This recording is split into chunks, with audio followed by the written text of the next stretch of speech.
మీరు ఇన్ని roles play చేస్తున్నారు, రైటర్, డైరెక్టర్, ప్రొడ్యూసర్, ఎడిటర్, మళ్ళీ మదర్, డాటర్, వైఫ్, ఇన్ని రోల్స్ ప్లే చేస్తున్నారు. అసలు ఇదంతా ఆల్ టుగెదర్ ఎలా సాధ్యం అవుతుంది మీకు? ప్లానింగ్ ఫస్ట్ ఆఫ్ ఆల్, రెండోది ఇంట్రెస్ట్, మూడోది ఓపిక. సో ప్రమోషన్ లో చాలా యాక్టివ్ గా ఉన్నారు. నాకు అనిపించింది హోల్ అండ్ సోల్ మీరే అయిపోయి కంప్లీట్ ప్రమోషన్స్ ఫియర్ మూవీకి మీరే చేసేసారు అనిపించింది. అంటే బేసికల్ గా కౌశల్ ఇక్కడ ఎలా ఉంటది అంటే, ప్రమోషన్స్ అనేసరికి డిపెండెన్సీలు స్టార్ట్ అవుతాయి. ఇప్పుడు కొత్త వాళ్ళు తెలియని ముఖాలు ఎవరు చూడరు కదా,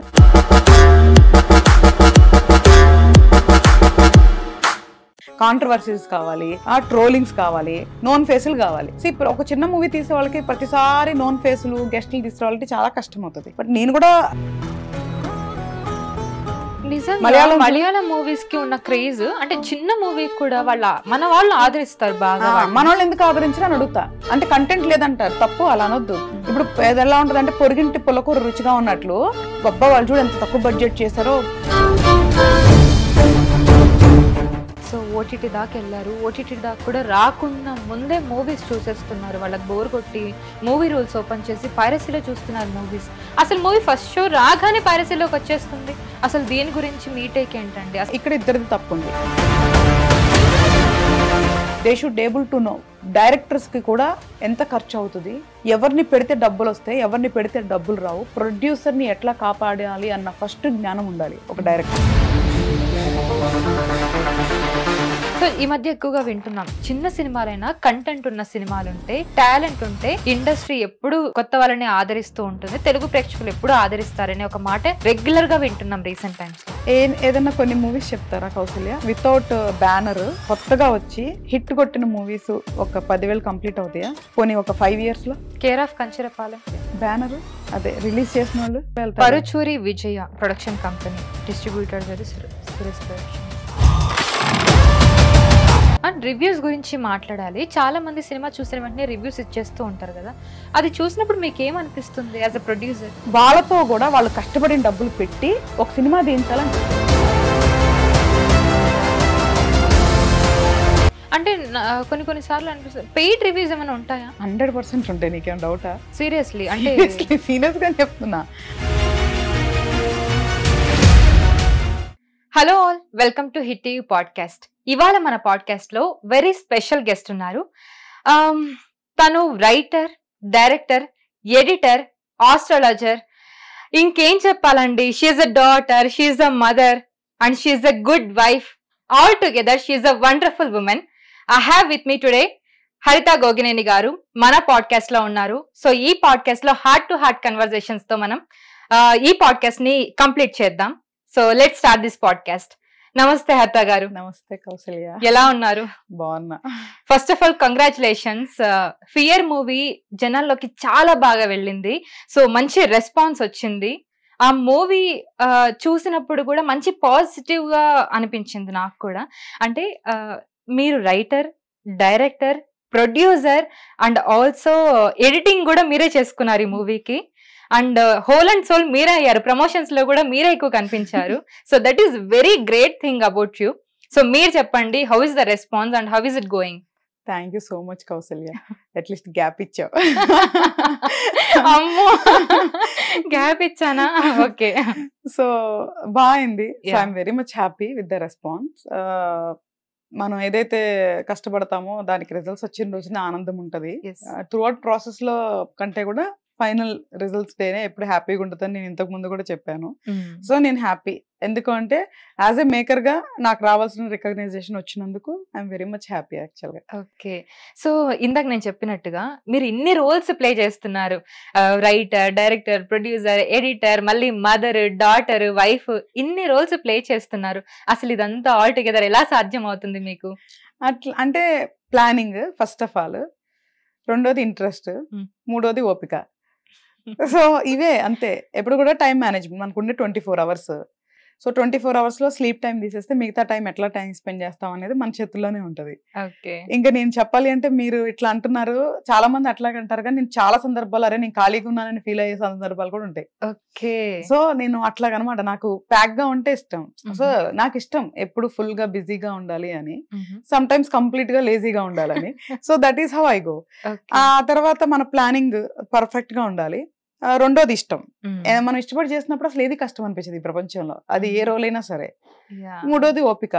ఏదైనా డీల్ చేయడానికి కావాల్సింది పేషెన్స్. అదే టన్నులు ఉన్న దగ్గర. సో కాబట్టి నడిచిపోతుంది. నైస్. సో అంటే ఇండస్ట్రీలో సర్వైవ్ అవ్వడం ఎలా ఉంది మీకు? యాక్చువల్ గా చెప్పాలి అంటే నేను ఫస్ట్ ఎక్కువ ఇయర్స్ ఉంది ఐటీలో, దాని తర్వాత రియల్ ఎస్టేట్ లో. అంటే very noted and many years నేను వర్క్ చేసిన ఫీల్డ్స్. తర్వాత మూవీ ఫీల్డ్. సో నాకు ఒక రకంగా చెప్పాలి అంటే వర్కింగ్ టీమ్స్ ఇదంతా బాగా నచ్చింది. ఎవరైతే మనం ప్రొడక్షన్ లో మనం పనిచేస్తామో ఇదంతా కూడా చాలా బాగుంటది. They are very nice people, అంతా బాగుంటారు, మనకి మంచి రెస్పెక్ట్ ఇస్తారు. సో నేను చూసినంత వరకు ప్రొడ్యూసర్ కి డైరెక్టర్ కి మంచి రెస్పెక్టే ఉంటది. సో ఆ రెండు పర్ఫామ్ చేశాను కాబట్టి ఆ రెండింటి వరకు నేను చెప్పగలను, మిగతా నేను చెప్పగలను. But as a whole team నాకు ఐఎమ్ వెరీ మచ్ హ్యాపీ. నా ప్రొడక్షన్ టీం వరకు నేను హ్యాపీ. ప్రాసెస్ అంతా కూడా నేనే ఇబ్బంది పడకపోవచ్చు మేజర్ గా, ఎందుకంటే మన ఓన్ ప్రొడక్షన్ కాబట్టి. సో అంతా మన కంట్రోల్లో ఉంటది కాబట్టి మేజర్ ఛాలెంజెస్ నేను ఫేస్ చేయకపోయి ఉండొచ్చు. అండ్ బేసికల్ గా ఆమె బిజినెస్ పర్సన్ కాబట్టి మేనేజ్మెంట్ అనేది నాకు వెనతో పెట్టిన విద్య. సో అది కూడా నాకు ఇబ్బంది అయిపోవచ్చు. So throughout the process I enjoyed and I like the field. అందులో అసలు ఎటువంటి సెకండ్ థాట్ లేదు. వర్క్ వరకు నీకు బానే ఉంటది. సో వర్క్ చేయటం అనేది నువ్వు మూవీ ప్రీ ప్రొడక్షన్ గానీ షూటింగ్ గానీ ఈ టోటల్ జర్నీలో 20%. 80% ఇస్ పోస్ట్. సో ఇది చాలా ఈజీ, ఇది చాలా హ్యాపీ. నీ దగ్గర డబ్బులు ఉంటే నువ్వు హ్యాపీగా చేసుకోవచ్చు. ఎక్కడ ఎవరు నీకు పెద్ద ఏం ఇబ్బందులు ఉండవు. Maybe if you go with big stars నీకు డేట్స్ ఏమైనా ఇబ్బంది అవ్వచ్చేమో తప్ప ప్రాసెస్ లో ప్రీ ప్రొడక్షన్ గానీ ప్రొడక్షన్ షూట్ టైమ్ లో గానీ నువ్వు చాలా హ్యాపీగా వెళ్ళిపోతుంది అంతా. ఎప్పుడైతే ఇంకా పోస్ట్ ప్రొడక్షన్ స్టార్ట్ అయితే చూసావా అసలు అది యాక్చువల్ సినిమా అంటే. సో మీరు చెప్పండి, పోస్ట్ ప్రొడక్షన్ లో అంటే ఫస్ట్ ఆఫ్ ఆల్ ప్రమోషన్సే గుర్తొస్తాయి అందరికి కూడా. సో ప్రమోషన్ లో చాలా యాక్టివ్ గా ఉన్నారు. నాకు అనిపించింది హోల్ అండ్ సోల్ మీరే అయిపోయి కంప్లీట్ ప్రమోషన్స్ ఫియర్ మూవీకి మీరే చేసేసారు అనిపించింది. సో ఆ ప్రాసెస్ అంతా ఎలా జరిగింది, మీకు ఎలా అనిపించింది పర్టికులర్లీ? అంటే బేసికల్ గా కౌశల్ ఇక్కడ ఎలా ఉంటది అంటే ప్రమోషన్స్ అనేసరికి డిపెండెన్సీలు స్టార్ట్ అవుతాయి. ఇప్పుడు కొత్త వాళ్ళు తెలియని మొక్కలు ఎవరు చూడరు కదా, తెలిసిన మొక్కలతో చేసుకోవాలి అనేది వర్క్ స్టార్ట్ అవుతుంది. నిజంగానే మన ఆడియన్స్ కూడా అలాగే ఉంటారు కదా, వాళ్ళకి ఎప్పుడు కూడా క్రేజీ స్టఫ్ కావాలి, కాంట్రవర్సీస్ కావాలి, ట్రోలింగ్స్ కావాలి, నోన్ ఫేసులు కావాలి. సో ఇప్పుడు ఒక చిన్న మూవీ తీసే వాళ్ళకి ప్రతిసారి నోన్ ఫేసులు గెస్టులు తీసుకురావాలంటే చాలా కష్టం అవుతుంది. బట్ నేను కూడా అదే ట్రెడిషన్ వెళ్ళాల్సి వచ్చింది. ఎందుకంటే మూవీ రీచ్ అవడం ఇంపార్టెంట్ కానీ నా ఓన్ సిద్ధాంతాలు నా ఇష్టాలు ఇక్కడ ఇంపార్టెంట్ కాదు. For me movie important because it's business for me. So నేను ఎప్పుడైతే ఇప్పుడు మనకి వేదిక ఒకటే ఉంది మెయిన్, మిగతా వాళ్ళు అందరూ కూడా ఉన్నారు కానీ వాళ్ళు ఎప్పుడైతే ప్రమోషన్స్ అనేసరికి ఎక్కువ రోల్ చేసిన వాళ్ళే ఎక్కువ వస్తారు. అది మనకి జనరల్ కామన్ సెన్సే కదా. వాళ్ళు నేను అడగలేను కూడా ఎక్కువ. బట్ అక్కడికి కూడా అరవింద్ కృష్ణ గారు ఎంత సపోర్ట్ చేయాలో అంత సపోర్ట్ చేశారు. అసలు ఆయన నిజంగా చెప్పాలి అంటే అంటే ఇంకా ఇంకా ఇంకా టూ మచ్ షైన్ అయ్యే రోజులు ఉంటాయి ఆయనకి, నాకు తెలిసి ఉండాలి కూడా. మనస్ఫూర్తిగా కోరుకుంటున్నాను యాజ్ ఎ హ్యూమన్ గా. ఎందుకు అంటే నాది ఇంతే రోల్ కదా, లేదు అంటే నేను సెకండ్ లైక్ వస్తాను కదా ఈ మూవీలో, తనే మెయిన్ కదా అని ఏ రోజు లేదు. అసలు నిజం చెప్పాలంటే వేదికతో నేను ఎంత చాట్ చేస్తానో అంతకు మించి నేను అరవింద్ గారితో ఉంటా. అంత స్వీటెస్ట్ నైస్ హ్యూమన్ బీయింగ్ అనమాట. చాలా నమ్మారు మన మూవీని. సో ఎప్పుడు పాసిబిలిటీ అయితే అప్పుడు చేశారు. అట్లాగే సాహితి తను కూడా అంతే, ఎంత సపోర్ట్ చేయాలో నాకు ప్రమోషన్స్ లో అంత సపోర్ట్ చేశారు. సో అట్లాగా ప్రమోషన్స్ అనేసరికి ఏమవుతుంది అంటే రిస్ట్రిక్షన్ అయిపోతాం. సో వేదిక గారు ఏం చేస్తారు, తనకి వేరే షూటింగ్స్ ఉన్నాయి, తను వేరే ట్రావెలింగ్ చేస్తూ ఉంటారు. సో ప్రతి చిన్న ప్రమోషన్ కి మనం పిలవలేము. అదే లోకల్ అంటే కొంచెం మనకి కూడా కంఫర్ట్ ఉంటుంది, వాళ్ళు రావడానికి ఈజీ ఉంటుంది. So they are busy. So అప్పుడు ఏం చేయాలి, సో కంపల్సరీగా మన మూవీని మనమే ప్రమోట్ చేసుకోవాలి అని చెప్పి ఎక్కడ పాసిబిలిటీ ఉంటే అక్కడ నేనే ప్రమోట్ చేసుకున్నాను అనమాట. ఈవెన్ పాపం మన ఎవరైతే మీరు మీడియా వాళ్ళందరూ కూడా సరే ప్రతిసారి స్టారే కావాలని కూడా నిజంగా పాపం నన్ను ఎక్కువ డిమాండ్ చేసింది లేదు. ఎక్కడెక్కడ పాసిబిలిటీ ఉంది అక్కడ పెట్టారు. బట్ నువ్వు అన్నట్టు నేను అన్ని చేశాను అంటున్నావు, ఇంకా చాలా మిస్ అయ్యాను. మా ఎక్కడైతే స్టార్స్ అవైలబిలిటీ లేదో ఎస్పెషల్ టీవీ షోస్, నేను డైరెక్టర్ నవనే, నేను ప్రొడ్యూసర్ నవనే, నేను డబ్బులు ఖర్చు పెట్టి నా దగ్గర విపరీతమైన టాలెంట్ ఉన్నాయి. ఒక స్టార్ లేకపోతే వాళ్ళు నాకు ఎంట్రీ కూడా ఎవరు అంటే ఎంకరేజ్ చేయరంటారు. చేయరు. వాళ్ళకి కూడా ఏమనుకుంటారంటే వీళ్ళని పిలిస్తే మాకేంటి అనేది వాళ్ళు చూసుకుంటారు. That is a business for them. So నేను ఎప్పుడైతే బిజినెస్ ప్యాటర్న్ దగ్గరకు వచ్చేసరికి కమెంట్ చేయను. ఒక రకంగా అది ఏమంటారు డిస్కరేజింగ్ గా ఉంటది. సో యంగ్ టాలెంట్ ని లేదంటే కొత్త టాలెంట్ ని ఎంకరేజ్ చేయాలంటే వాళ్ళు కూడా ముందుకు వస్తే చాలా షైన్ అవ్వడానికి స్కోప్ ఉంటుంది. అవును. ఇంకొంచెం ఎక్కువ మందికి రీచ్ అయ్యే ఛాన్సెస్ ఉంటుంది అవును. అలాంటప్పుడు. ఎట్లా ఉంటదంటే కౌశల్య, మన వాళ్ళు నీతులు మాట్లాడటంలో చెప్పడంలో చాలా గొప్పగా మాట్లాడతారు. But when it comes to the practicals ఎవరు కూడా అంత ఓపెన్ హార్ట్ గా చేయరు. ఫర్ ఎగ్జాంపుల్ ఇప్పుడు వాళ్ళ ఎవరికైనా సరే ఫేసెస్ కావాలి కదా. అవును. ఇప్పుడు కొత్త వాళ్ళు వస్తారు కదా, వాళ్ళకి ఏదన్నా ప్రమోషన్స్ కానీ ఏదన్నా ఇట్లాంటి వెళ్ళాలంటే చాలా కష్టపడాల్సి వస్తుంది. ఎంత కష్టపడాల్సి వస్తుంది అంటే నాకు తెలుసు, చాలా మందికి తెలుసు. మేబీ చాలా మంది బయటకు వచ్చి ఓపెన్ గా మాట్లాడకపోవచ్చు. ఇప్పుడు కూడా మనం ఏం కమెంట్ చేయట్లేదు, ఎడ్యుకేట్ చేస్తున్నాం. అట్లీస్ట్ మారాలి, ఎవరో ఒకళ్ళు అవకాశం ఇవ్వాలి అని. ఇప్పుడు మనకి బయట మూవీస్ గురించి బాగా పొగుడుతూ ఉంటారు. అబ్బా కేరళలో చూడు, నిజంగా మలయాళం మూవీస్ కి ఉన్న క్రేజ్, అంటే చిన్న మూవీ కూడా మన వాళ్ళు ఆదరిస్తారు బాగా. మన వాళ్ళు ఎందుకు ఆదరించారు అని అడుగుతా. అంటే కంటెంట్ లేదంటారు, తప్పు, అలా అనొద్దు. మన వాళ్ళు అంత ధైర్యం కూడా చేయలేరు తీయటానికి కూడా. ఇప్పుడు ఎలా ఉంటది అంటే పొరుగింటి పుల్లకూర రుచిగా ఉన్నట్లు, అబ్బా వాళ్ళు చూడు ఎంత తక్కువ బడ్జెట్ చేశారో, తెలియని మొక్కలతో చేశారో అంటారు. మన వాళ్ళు చేస్తే ఆదరిస్తారని చూడ, మనం చేయరు. అంతెందుకు, మనం ఈవెన్ ఫియర్ తెలిసిన మొక్కలు పెట్టి చేసినాము, థియేటర్స్ లో మంచిగా రిలీజ్ చేస్తున్నాము, ఎంతమంది చూసుంటారు? ఓటీటీలోకి వస్తుందిలే చూద్దాంలే అనుకుంటారు. చిన్న మూవీస్ కున్న పెద్ద ప్రాబ్లం అది. అవును. సో ఓటీటీ దాకా వెళ్ళారు, ఓటీటీ దాకా కూడా రాకుండా ముందే మూవీస్ చూసేస్తున్నారు. వాళ్ళకి బోర్ కొట్టి మూవీ రూల్స్ ఓపెన్ చేసి పైరసీలో చూస్తున్నారు మూవీస్.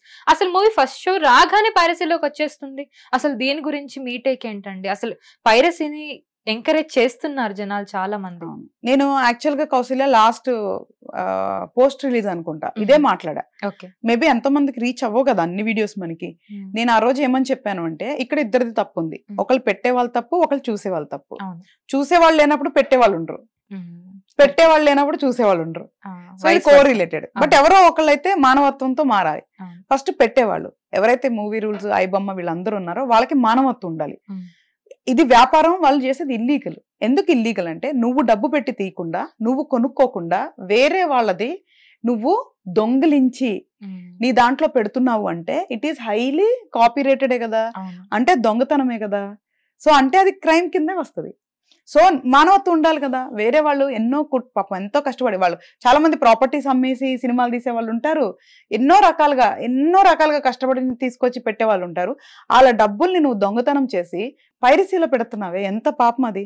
ఫస్ట్ వాళ్ళకి మానవత్వం ఉండాలి, పెట్టే వాళ్ళకి లేదు. చూసేవాళ్ళు నేను ఒకటే చెప్పిన, ఏమని చెప్పానంటే కౌశల్య, నేను ఏమి చూడొద్దు అని చెప్పట్లా. ఎప్పుడు చూడు అంటే, నువ్వు పైరసీలో గనక రెంట్ కట్టి ఒక ఇంట్లో ఉండగలిగితే, పైరసీలో కనుక నువ్వు ఫుడ్ తినగలిగితే, పైరసీలో సంసారాలు చేయగలిగితే, పైరసీలో ప్రేమించుకోగలిగితే, పైరసీలో మూవీలు చూడండి అంటున్నా నేను. నీ డైలీ రొటీన్ లో ఏమి నువ్వు పైరసీలో చేయలేవు. పైరసీలో బట్టలు వేసుకోగలవా? షాప్కి వెళ్ళి బట్టలు ఎందుకు కొనుక్కుంటున్నావు? మరి అలాంటప్పుడు వేరే వాడు కష్టపడిన సొమ్ము వాడు థియేటర్లో రిలీజ్ చేసుకుంటాడు, లేదా ఓటీటీలో రిలీజ్ చేసుకుంటాడు. నీకు ఇష్టమైతే చూడు, లేదా చూడొద్దు. 100% రైట్ ఉంది. నేను ఆడియన్ని ఇన్సల్ట్ చేయను, నువ్వు చూడమని కూడా నేను చెప్పను. నేను ఆడియన్నే, నాకు ఒకళ్ళు చెప్పాల్సిన అవసరం లేదు. నాకు ఇష్టమైతే చూస్తా, లేకపోతే లేదు. ఎక్కడ చూస్తా? నాకు ఇష్టమైతే ఎదర్ థియేటర్లో చూస్తా, లేదంటే ఓటీటీలో సినిమాలో చూస్తా రాయల్ గా.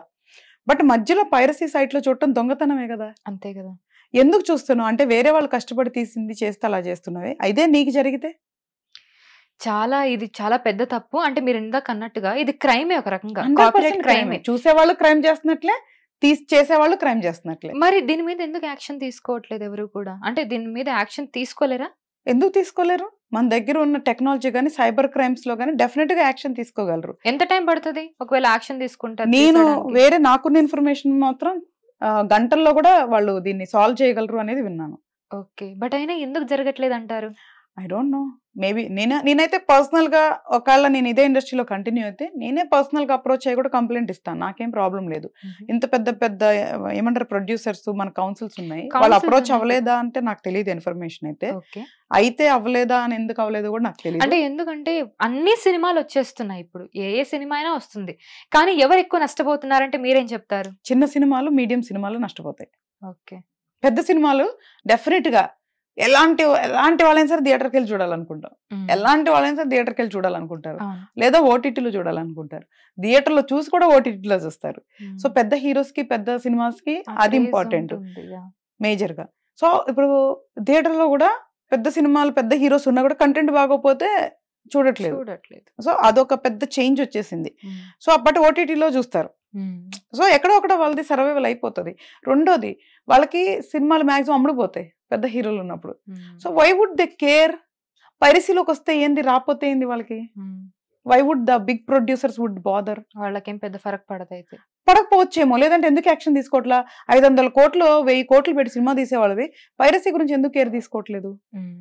అది చాలా పెద్ద టాపిక్ యాక్చువల్లీ పైరసీ అనేది. But people not caring about it. So yeah, మీరు ఇందాక అన్నట్టుగా చిన్న సినిమాలు, మీడియం సినిమాలు నష్టపోతున్నాయి. సినిమాలు నష్టపోతాయంటే ఆబ్వియస్లీ ప్రొడ్యూసరే కదా నష్టపోతారు. అంత మనీ పెట్టి తీసి ఆ పైరసీలో గనక వాళ్ళు సినిమాలు చూస్తే ప్రొడ్యూసర్ ఎంత నష్టపోతారు. అవును, నిజం చెప్పాలి అంటే ఒక మూవీలో మేజర్గా నష్టపోయేది ప్రొడ్యూసరే.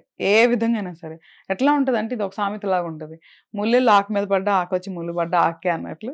ఈ వాస్తవానికి పాపం ప్రొడ్యూసర్స్దే. బట్ కాకపోతే ప్రొడ్యూసర్స్ తప్పు కూడా ఉంటుంది ఇందులో. ఒక మూవీ తీసేటప్పుడు నాకు తెలిసి ప్రతి ఒక్కరికి ఎలా క్వాలిఫికేషన్స్ ఉండాలో ప్రొడ్యూసర్ కూడా క్వాలిఫికేషన్ ఉండాలి. సో నేను ఫస్ట్ మూవీ తీసినప్పుడు యాజ్ ఎ ప్రొడ్యూసర్గా కూడా నేను మొత్తం 24 క్రాఫ్ట్స్ నేర్చుకొని ట్రైనింగ్ తీసుకొని ఆన్లైన్ కోర్సులు చేసి వచ్చా యాజ్ ఎ ప్రొడ్యూసర్గా కూడా. Oh my god, yeah, fully trained. Anything, ఏ వ్యాపారం చేసినా ఏ జాబ్ చేసినా నేను కంప్లీట్ గా నాలెడ్జ్ లేకుండా చేయను. సో ప్రొడ్యూసర్స్ కూడా నాలెడ్జ్ ఉండాలి, వాళ్ళ కథను చెక్ చేసే కెపాసిటీ ఉండాలి, క్రియేటివ్ నాలెడ్జ్ ఉండాలి, అసలు మొత్తం ఏం జరుగుతుందో A to Z ప్రాసెస్ తెలిసి ఉండాలి, అండ్ వాళ్ళు గ్రౌండ్ లో ఉండాలి త్రూ అవుట్ ద మూవీ. అప్పుడే వాళ్ళు చేయాలి ప్రొడక్షన్. అంతేగాని డబ్బులు ఉన్న ప్రతి ఒక్కటి ప్రొడ్యూసర్ కాలేడు. సో ఎప్పుడైతే వాళ్ళు ఇవన్నీ మిస్ చేస్తారో డెఫినెట్ గా వాళ్ళు కాన్సిక్వెన్సెస్ కూడా ఫేస్ చేయాలి. ట్రూ. సో కొత్తగా ఎవరైతే ప్రొడ్యూస్ చేయాలనుకుంటున్నారో మూవీకి, లేదంటే డైరెక్ట్ చేయాలనుకుంటున్నారో వాళ్ళకి మీరు ఇచ్చే సజెషన్ ఏంటి? వాళ్ళు ఎలా ఉండాలి బేసిక్ గా? డైరెక్టర్ అయితే హానెస్ట్ గా ఉండాలి ఫస్ట్, నెంబర్ 1. ఎందుకంటే వాళ్ళు డైరెక్టర్ అయిపోవాలి అని చెప్పి ప్రొడ్యూసర్స్ కి లేనిపోయి చెప్పే వాళ్ళు చాలా మంది ఉంటారు. ఓకే, బీయింగ్ నేను డైరెక్టర్ గా నా మాట చెప్తున్నాను. సో నేను నా ఫస్ట్ మూవీ నా ఓన్ మనీ పెట్టుకున్న రీజన్ అదే. సో నా క్రియేటివిటీని నేనే నమ్ముకోకపోతే బయట ఎవడో ఎందుకు నా మీద డబ్బులు పెట్టాలి అనుకునే మనం డబ్బులు పెట్టి తీసుకున్నాం. మనం డబ్బులు ఎక్కువే తీలా. యాజ్ ఎ డైరెక్టర్ గా ఫస్ట్ ఒక్క మూవీ నన్ను ఇంప్రూవ్ చేసుకోవాలి, తర్వాత అప్పుడు మనం జాగ్రత్తగా వెళ్ళాలా. ఎప్పుడైతే ఒక మూవీ తీస్తాం కౌశల్య, మనకి భయం తెలుస్తుంది. ఎందుకు మనం డబ్బు ఖర్చు పెడుతున్నప్పుడు చాలా జాగ్రత్తగా ఉంటాం. రేపు సెకండ్ మూవీకి వెళ్ళినప్పుడు కూడా అది కంటిన్యూ అవుతుంది. వేరే వాళ్ళదైనా మందైనా ఒకేలాగా ట్రీట్ చేస్తాం. సో కాబట్టి ఫస్ట్ డైరెక్టర్స్ సంబంధానికి వస్తే they should able to know directors కి కూడా ఎంత ఖర్చు అవుతుంది, ఎవరిని పెడితే డబ్బులు వస్తాయి, ఎవరిని పెడితే డబ్బులు రావు, ప్రొడ్యూసర్ ని ఎట్లా కాపాడాలి అన్న ఫస్ట్ జ్ఞానం ఉండాలి ఒక డైరెక్టర్. డైరెక్ట్ చేయటమే కాదు, ప్రొడ్యూసర్ని ఎలా కాపాడాలని. ఎందుకంటే ఎప్పుడైతే ప్రొడ్యూసర్స్ ఉంటారో అప్పుడే ఇండస్ట్రీ ఉంటుంది. అంతే కాబట్టి వాళ్ళు హానెస్ట్ గా ఉండాలి. సో కంపల్సరీగా honest director with good planning ఉంటేనే ఒక ప్రొడ్యూసర్ బాగుంటాడు, ఈవెన్ అప్పుడు డైరెక్టర్ కూడా బాగుంటాడు. సో కాబట్టి వాళ్ళు హానెస్ట్ గా జెన్యున్ గా ఉండాలి. ప్రొడ్యూసర్ అనే వాళ్ళు కూడా ప్రాపర్ గా దీన్ని ఒక వ్యాపారం లాగా చూసి రావాలి. పిచ్చో, ప్యాషనో, లేదో గ్లామరో, అమ్మాయిలో ఇట్లాంటి చూసి రాకూడదు. వాళ్ళు జెన్యున్ గా ఈ మూవీ ఇండస్ట్రీ అనేది కూడా ఒక బిజినెస్ ఫీల్డ్. ప్రొడ్యూసర్ గా డబ్బులు పెడితే నా డబ్బులు నాకు వస్తాయా, డబ్బులు ఎక్కువ వస్తాయా అనే దాని గురించి చూడాలి. ఒకవేళ డబ్బులు రాలేదు, పేరు వస్తుందా, ఈ మూడిట్లో ఏదో ఒక కోణంలో వాళ్ళు డెసిషన్ తీసుకొని అన్ని నేర్చుకొని గ్రౌండ్ లో ఉండి చాలా మంది ప్రొడ్యూసర్స్ ఎక్స్పీరియన్సెస్ తెలుసుకొని ఏం చేయాలి ఏం చేయకూడదు అనేది పూర్తి నాలెడ్జ్ వచ్చిన తర్వాతే వాళ్ళ దగ్గర నుండి చూసుకునేలాగా ఉంటేనే ప్రతి రూపాయి ట్రాక్ చేసుకోగలిగితేనే రావాలి. నిజంగానే సో ట్రూ. సో ప్రొడ్యూసర్స్ మీరు ఇందాక అన్నట్టుగా అంటే చిన్న సినిమాలు తీసే కొంతమంది ప్రొడ్యూసర్స్ అంటే ఇంకా మనకు కనీసం బయటకు కూడా తెలియని సినిమాలు కొన్ని చాలా ఉంటాయి. సో ప్రొడ్యూసర్స్ తీస్తూ ఉంటారు. ఆ ప్రొడ్యూసర్ కి సినిమా ఎలా తీయాలి ఏంటనే అవగాహన ఉండదు. మీరు ఇందాక అన్నట్టు చాలా కరెక్ట్ గా చెప్పారు. అమ్మాయిలు గ్లామర్ ఫీల్డ్ ఉందని చెప్పి తీసే వాళ్ళు చాలా మంది ఉన్నారు. నేను వినడం జరిగింది. సో అది మీరు ఎప్పుడైనా చూడడం జరిగిందా? అంటే మీరు ఎప్పుడైనా ఎక్స్పీరియన్స్ చేశారా అలాంటి ఇన్సిడెంట్స్ ని? అంటే చూడడం జరిగిందా, వినడం జరిగిందా? అంటే కౌశల్య మనం వచ్చిన తర్వాత 2 మూవీస్ మనం ఓన్ ప్రొడక్షన్ లో చేసుకున్నాము. సో నేను బయటకి ఎప్పుడు వెళ్ళలేదు కాబట్టి నేను ఎప్పుడు చూడలేదు డైరెక్ట్ గా, బట్ విన్నా. నా చాలా క్లోజ్ సర్కిల్స్ లో విన్నా. నువ్వు అన్నావు చూసావా, ఇప్పుడు పెద్ద ప్రొడ్యూసర్ పెద్ద ప్రొడక్షన్స్ హౌస్ పక్కన పెట్టాయి, they are doing very proper business. ఎవరు మొత్తం దిల్ రాజు గారు కానీ, సితారా కానీ, మైత్రి కానీ, యూవి కానీ, నువ్వు whatever name it, they are doing very high professional గానే ఇందులో బిజినెస్ లో ఉన్నారు. అక్కడ అసలు పక్కన పెట్టేసి ఎవరైతే కొత్తగా వస్తున్నారో 90% ఆఫ్ దెమ్ గ్లామర్ కే వస్తున్నారు, బిజినెస్ లాగా దీన్ని ట్రీట్ చేయట్లా. అందుకే మూవీస్ లో క్వాలిటీ లేకపోవటం, కంటెంట్ లేకపోవటం, ఇట్లాంటి ఇష్యూస్ ఉన్నాయి. సో కాబట్టి మనం ఆడియన్స్ ని చిన్న మూవీస్ ని కూడా ఆదరించేలాగా మనము ప్రయత్నించాలి. ఈవెన్ ఆడియన్స్ కూడా రిసీవ్ చేసుకోవడానికి రెడీగా ఉండాలి. ఓకే. సో ఇంకొక question, is industry safe for women? అంటే మరీ లేకపోతే ఇన్నాళ్ళు నడవదేమో కౌసల్య. బట్ ఎట్లా ఉంటదంటే ఎవరు కూడా ఏది బలవంతంగా చేయరు. మేబీ ఇప్పుడు చూడు, అమ్మాయిలకి ఎక్కడైనా ఇష్యూయే. నేను ఇంతకుముందు కూడా చెప్పా, అమ్మాయి అబ్బాయి అనేది నేచర్. అమ్మాయిలు అబ్బాయిలను ఇష్టపడతారు, అబ్బాయిలు అమ్మాయిలు కూడా ఇష్టపడతారు. ఇది ఎట్లా ఉంటదంటే, బట్ ఓకే, అమ్మాయిలకి కొంచెం సాఫ్ట్ కార్నర్ ఉంటది, మన దగ్గర రెస్పెక్ట్ కూడా ఉంటది. అమ్మాయిల మాటలకి ఎక్కువ ప్రిఫరెన్స్ కూడా ఇస్తారు. బట్ ఇది సేఫ్ కాదు అంటే నేనైతే కాదు అని అయితే చెప్పలేను ఈ మూమెంట్ లో. ఇప్పుడు మనం చూసిన 3 years జర్నీలో కాదు అని చెప్పలేము. మేబీ డెఫినెట్ గా నీకు ఎవరైనా ప్రపోజ్ చేయొచ్చు, వాళ్ళ ఇష్టాన్ని ఎక్స్ప్రెస్ చేయొచ్చు, నీకు ఆఫర్స్ ఇవ్వచ్చు. Where like any other field. ఇకపోతే కొంచెం ఇక్కడ ఎక్కువ ఉండొచ్చేమో, ఎక్కువ ఉండొచ్చు, ఎక్కువ ఎక్స్పోజ్ అవ్వచ్చేమో. గ్లామర్ ఫీల్డ్ అని మనమే చెప్తున్నాం కదా, ఓపెన్ గ్లామర్ ఫీల్డ్. అప్పుడు ఆ అమ్మాయి దాన్ని యాక్సెప్ట్ చేస్తుందా లేదా అనేది ఆ అమ్మాయి ఇష్టం కదా. సో అలాంటప్పుడు దీన్ని నేను సేఫ్ కాదు అని చెప్పలేను.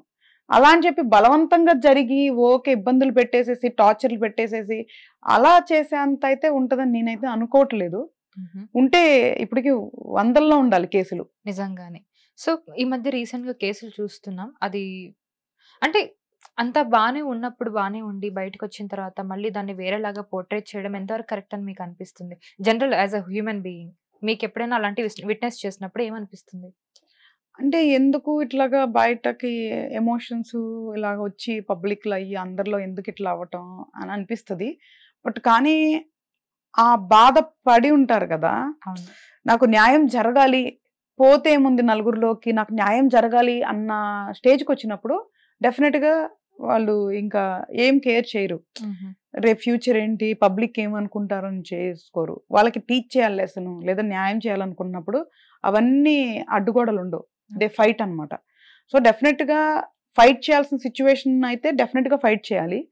లేదు మన మిస్టేక్ కూడా ఉంది అన్నప్పుడు అడ్జస్ట్ అవ్వాలి. డెఫినెట్ గా ఒకవేళ మన మిస్టేక్ లేదు, ఫైట్ చేయాలన్న సిచ్యువేషన్ వస్తే తప్పలేదు, ఫైట్ చేయొచ్చు. బట్ కానీ మనం కూడా దాంట్లో ఎంతో కొంత భాగం మిస్టేక్ ఉన్నప్పుడు మాత్రం అది కూడా అడ్జస్ట్ అవుతామే తప్ప ఫైట్ చేసేదానికి రైట్ తక్కువ ఉంటది జనరల్ గా అయితే. సో ట్రూ, ఎనీవేర్ అది యాక్చువల్ గా. సో మూవీ విషయానికి వస్తే, సో ఈ మధ్య ఎక్కువగా వింటున్నాం, చిన్న సినిమాలైనా కంటెంట్ ఉన్న సినిమాలు ఉంటే, టాలెంట్ ఉంటే ఇండస్ట్రీ ఎప్పుడు కొత్త వాళ్ళని ఆదరిస్తూ ఉంటుంది, తెలుగు ప్రేక్షకులు ఎప్పుడు ఆదరిస్తారనే ఒక మాట రెగ్యులర్ గా వింటున్నాం రీసెంట్ టైమ్స్ లో. సో ఆ విషయానికి వస్తే మీరు ఏం చెప్తారు?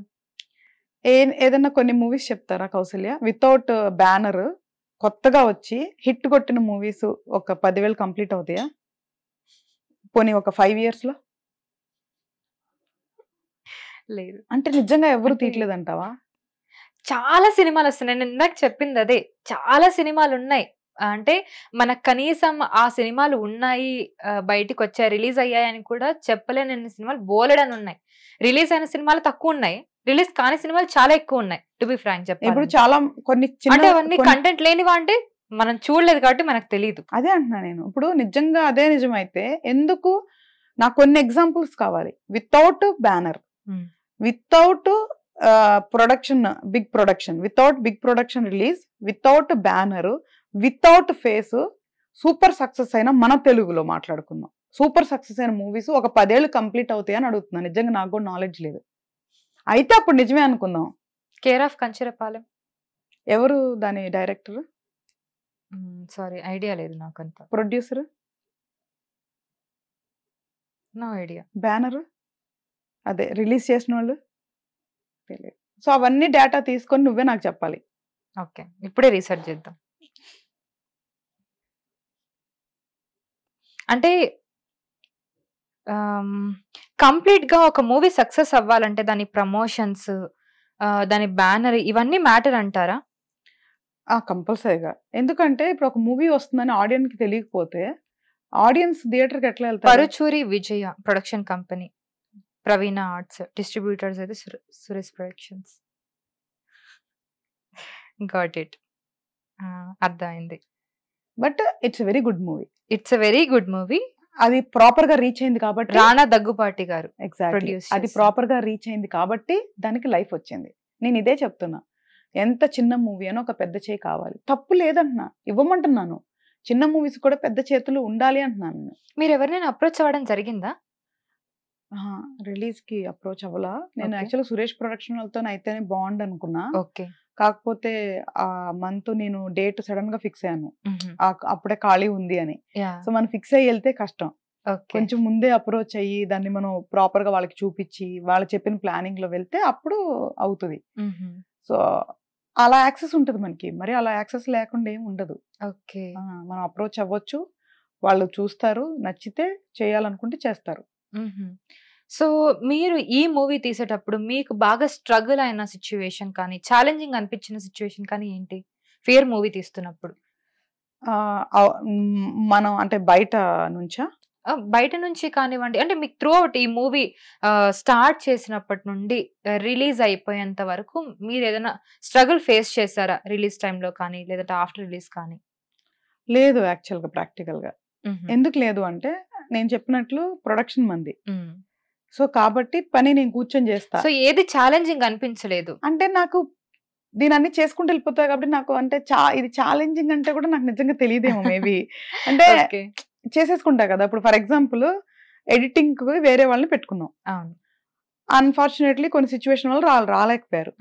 2 months ఎడిట్ టేబుల్ మీదే మంది ఉంది. అది మరి స్ట్రగుల్ ఛాలెంజ్ అనాలి నాకు తెలీదు. నేను వేరే అప్పుడు నేను ట్రై చేస్తే ఆ టైంలో కరెక్ట్ గా నాకు దొరకలేదు.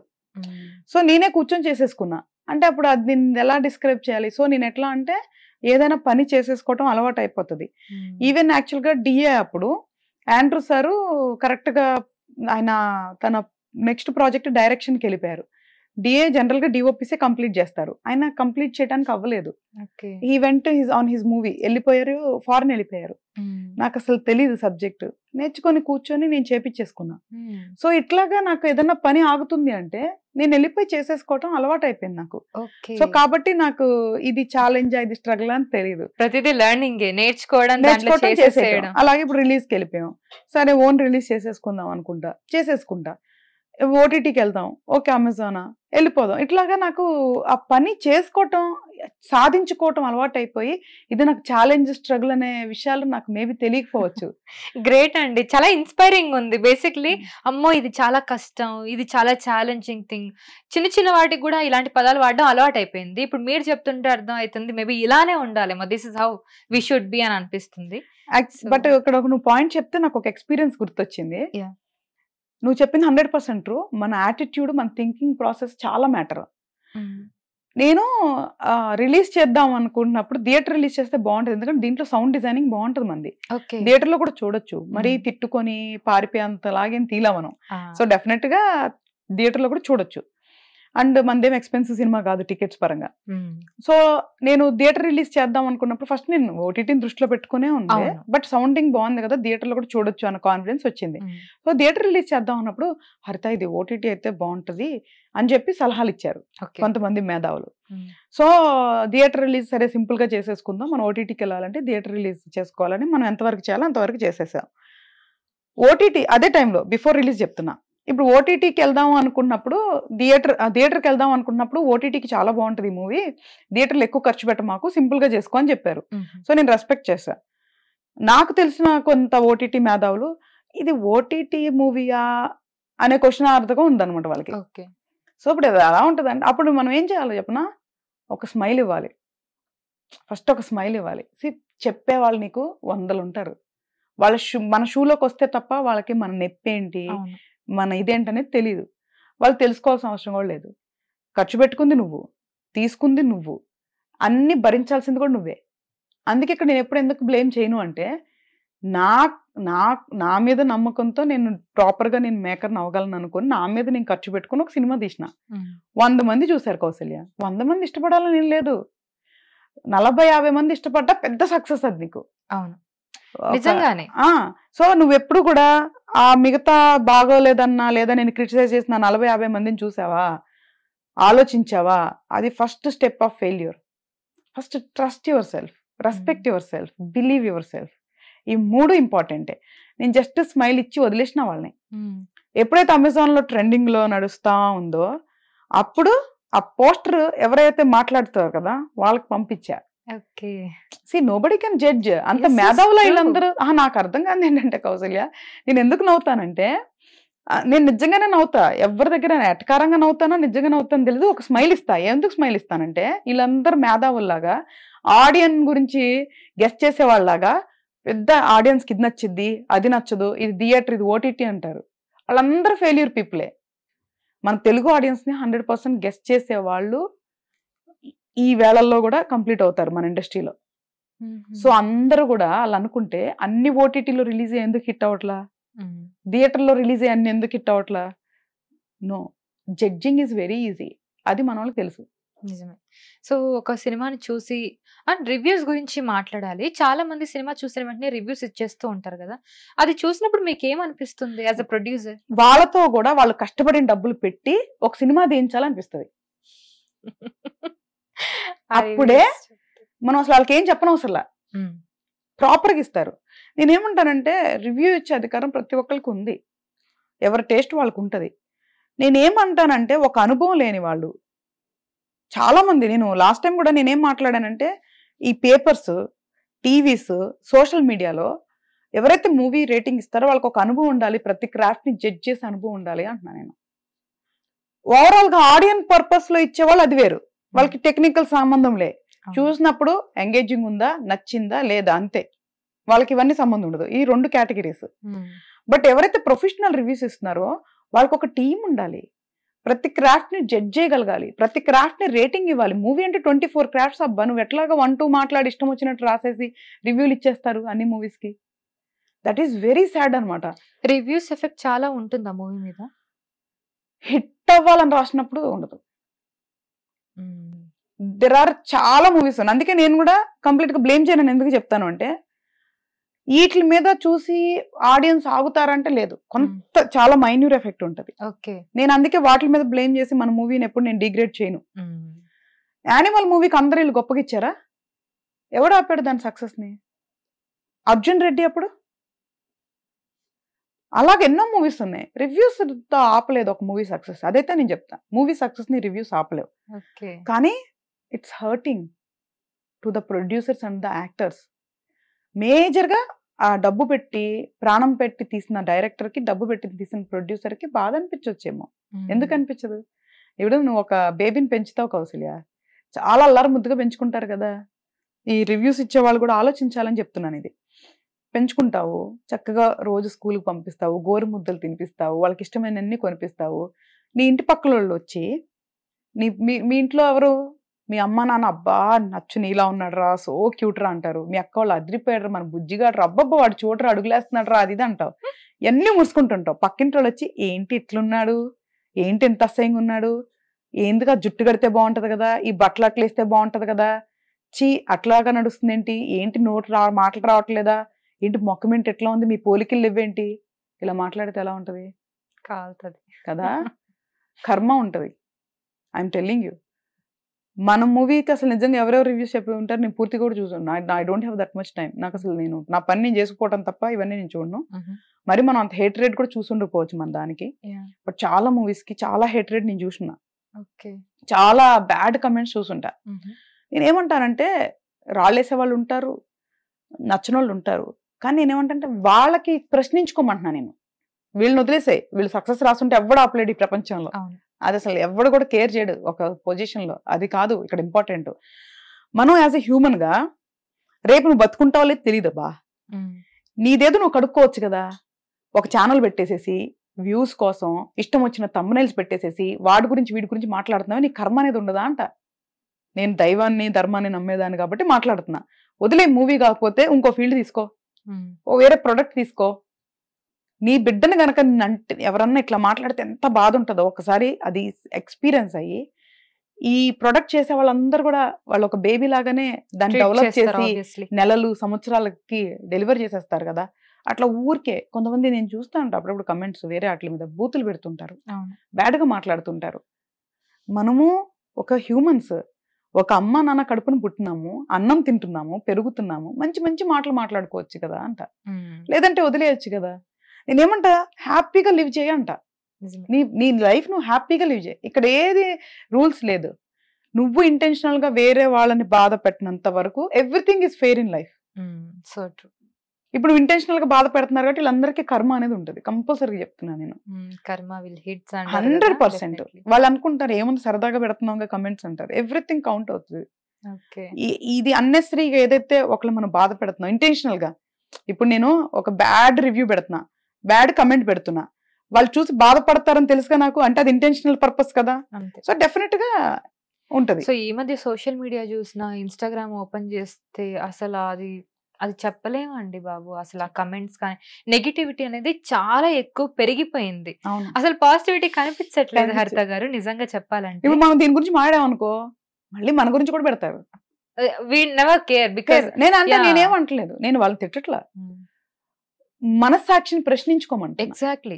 కర్మ అనేది ఉంటది, మనకి కుటుంబాలు ఉంటాయి, మనం సంతోషంగా ఉందాం, వేరే వాళ్ళని కూడా మనం సంతోష పెట్టిన బాధ పెట్టకుండా ఉందాం అంటున్నా. నిజంగానే. సో ఒక మూవీ తీసినప్పుడు లేదంటే ఒక ఇండస్ట్రీలో సక్సెస్ అంటే దేన్ని చూసి మెజర్ చేయాలి? సక్సెస్ అనేది యాజ్ ఆఫ్ టుడే కలెక్షన్స్ చూసి మాత్రం మెజర్ చేస్తున్నారు. సో మీరే చెప్పండి, యాజ్ ఏ ఫిలిం మేకర్ ఒక సక్సెస్ ని మీరు ఎలా మెజర్ చేస్తారు? ఎలాంటి ఫ్యాక్టర్స్ ఇంక్లూడ్ అయితే మీకు సక్సెస్ అవుతుంది? ఒకళ్ళు తిట్టుకోనంత వరకు మన సక్సెస్ ఏనేమో అనుకుంటా నేను. ఓకే. మనం అనుకున్న పని పూర్తి చేసామంటే సక్సెస్ అనుకుంటా. ఓకే. అంటే ఇప్పుడు నేను మూవీ తీసి రిలీజ్ చేయాలనుకున్నా ఫర్ ఎగ్జాంపుల్, నేనంటే ఎనీబడి, దాన్ని ప్రాపర్ గా ఆన్ టైం తీసి ఆన్ బడ్జెట్ తీసి రిలీజ్ చేయటం అంటే సక్సెస్, ఫస్ట్ సక్సెస్ అది. సూపర్ అండి. యాక్చువల్లీ నేను మిమ్మల్ని ఎంత కంగ్రాచులేట్ చేసినా కూడా చాలా తక్కువ అవుతుంది. సో ఎందుకు ప్రతిసారి హోల్ అండ్ సోల్ అంటున్నానంటే, ఆ మూవీ స్టార్ట్ చేసే దగ్గర నుండి మీరు అన్నారు 24 క్రాఫ్ట్స్ నేను నేర్చుకునే దిగాను ఇందులో కానీ. సో రైటింగ్ దగ్గర నుంచి డైరెక్ట్ చేసి ప్రొడక్షన్, పోస్ట్ ప్రొడక్షన్, రిలీజ్, ఆ తర్వాత వచ్చే కాన్సిక్వెన్సెస్ ఇవన్నీ మీరు ఒక్కళ్ళే హ్యాండిల్ చేస్తున్నారు. So being as a woman, ఎంత ఉమెన్ ఈజ్ ఈక్వల్ అన్నా కూడా still people will see that men different గానే చూస్తారు. అంటే ఇండస్ట్రీలో ఇంకొంచెం ఎక్కువే ఉండొచ్చేమో, I don't know, but you also may face challenges sometimes. So అలా చూసినప్పుడు చాలా ఇన్స్పైరింగ్ అనిపించింది. అండ్ ఆల్సో మీరు బిజినెస్ చేస్తున్నారు సపరేట్ గా, and also you playing mother role, wife role, అది కూడా పర్సనల్ లైఫ్ కూడా ఇంపార్టెంట్. సో ఇవన్నీ చూసినప్పుడు యూ లిటరలీ సో ఇన్స్పైరింగ్ అనిపించింది నాకు పర్సనల్లీ. మూవీ గురించి నేను ఇంటర్వ్యూ చేయలేదు, సో ఇదే మీతో నా ఫస్ట్ ఇంటర్వ్యూ కాబట్టి సో మూవీ గురించి కొంచెం ఎక్కువగా మాట్లాడానేమో. పర్లేదు. యాక్చువల్ గా నాకు మన మూవీలో నేను ప్రీ రిలీజ్ ఏం మాట్లాడలేకపోయా. యాక్చువల్ గా ఆ విషయాలు ఇప్పుడు నీతో నేను షేర్ చేసుకోవాలి అన్న ఆనందం ఉంది, ఇంతవరకు అవి ఎక్కడ షేర్ కూడా చేసుకోలేదు. Please please you can talk anything here. ఇందాక నేను చెప్పినట్టుగా. సో మూవీ ఎంత టైం పట్టింది మీరు ఆ మూవీ కంప్లీట్ చేయడానికి స్టార్ట్ చేసి?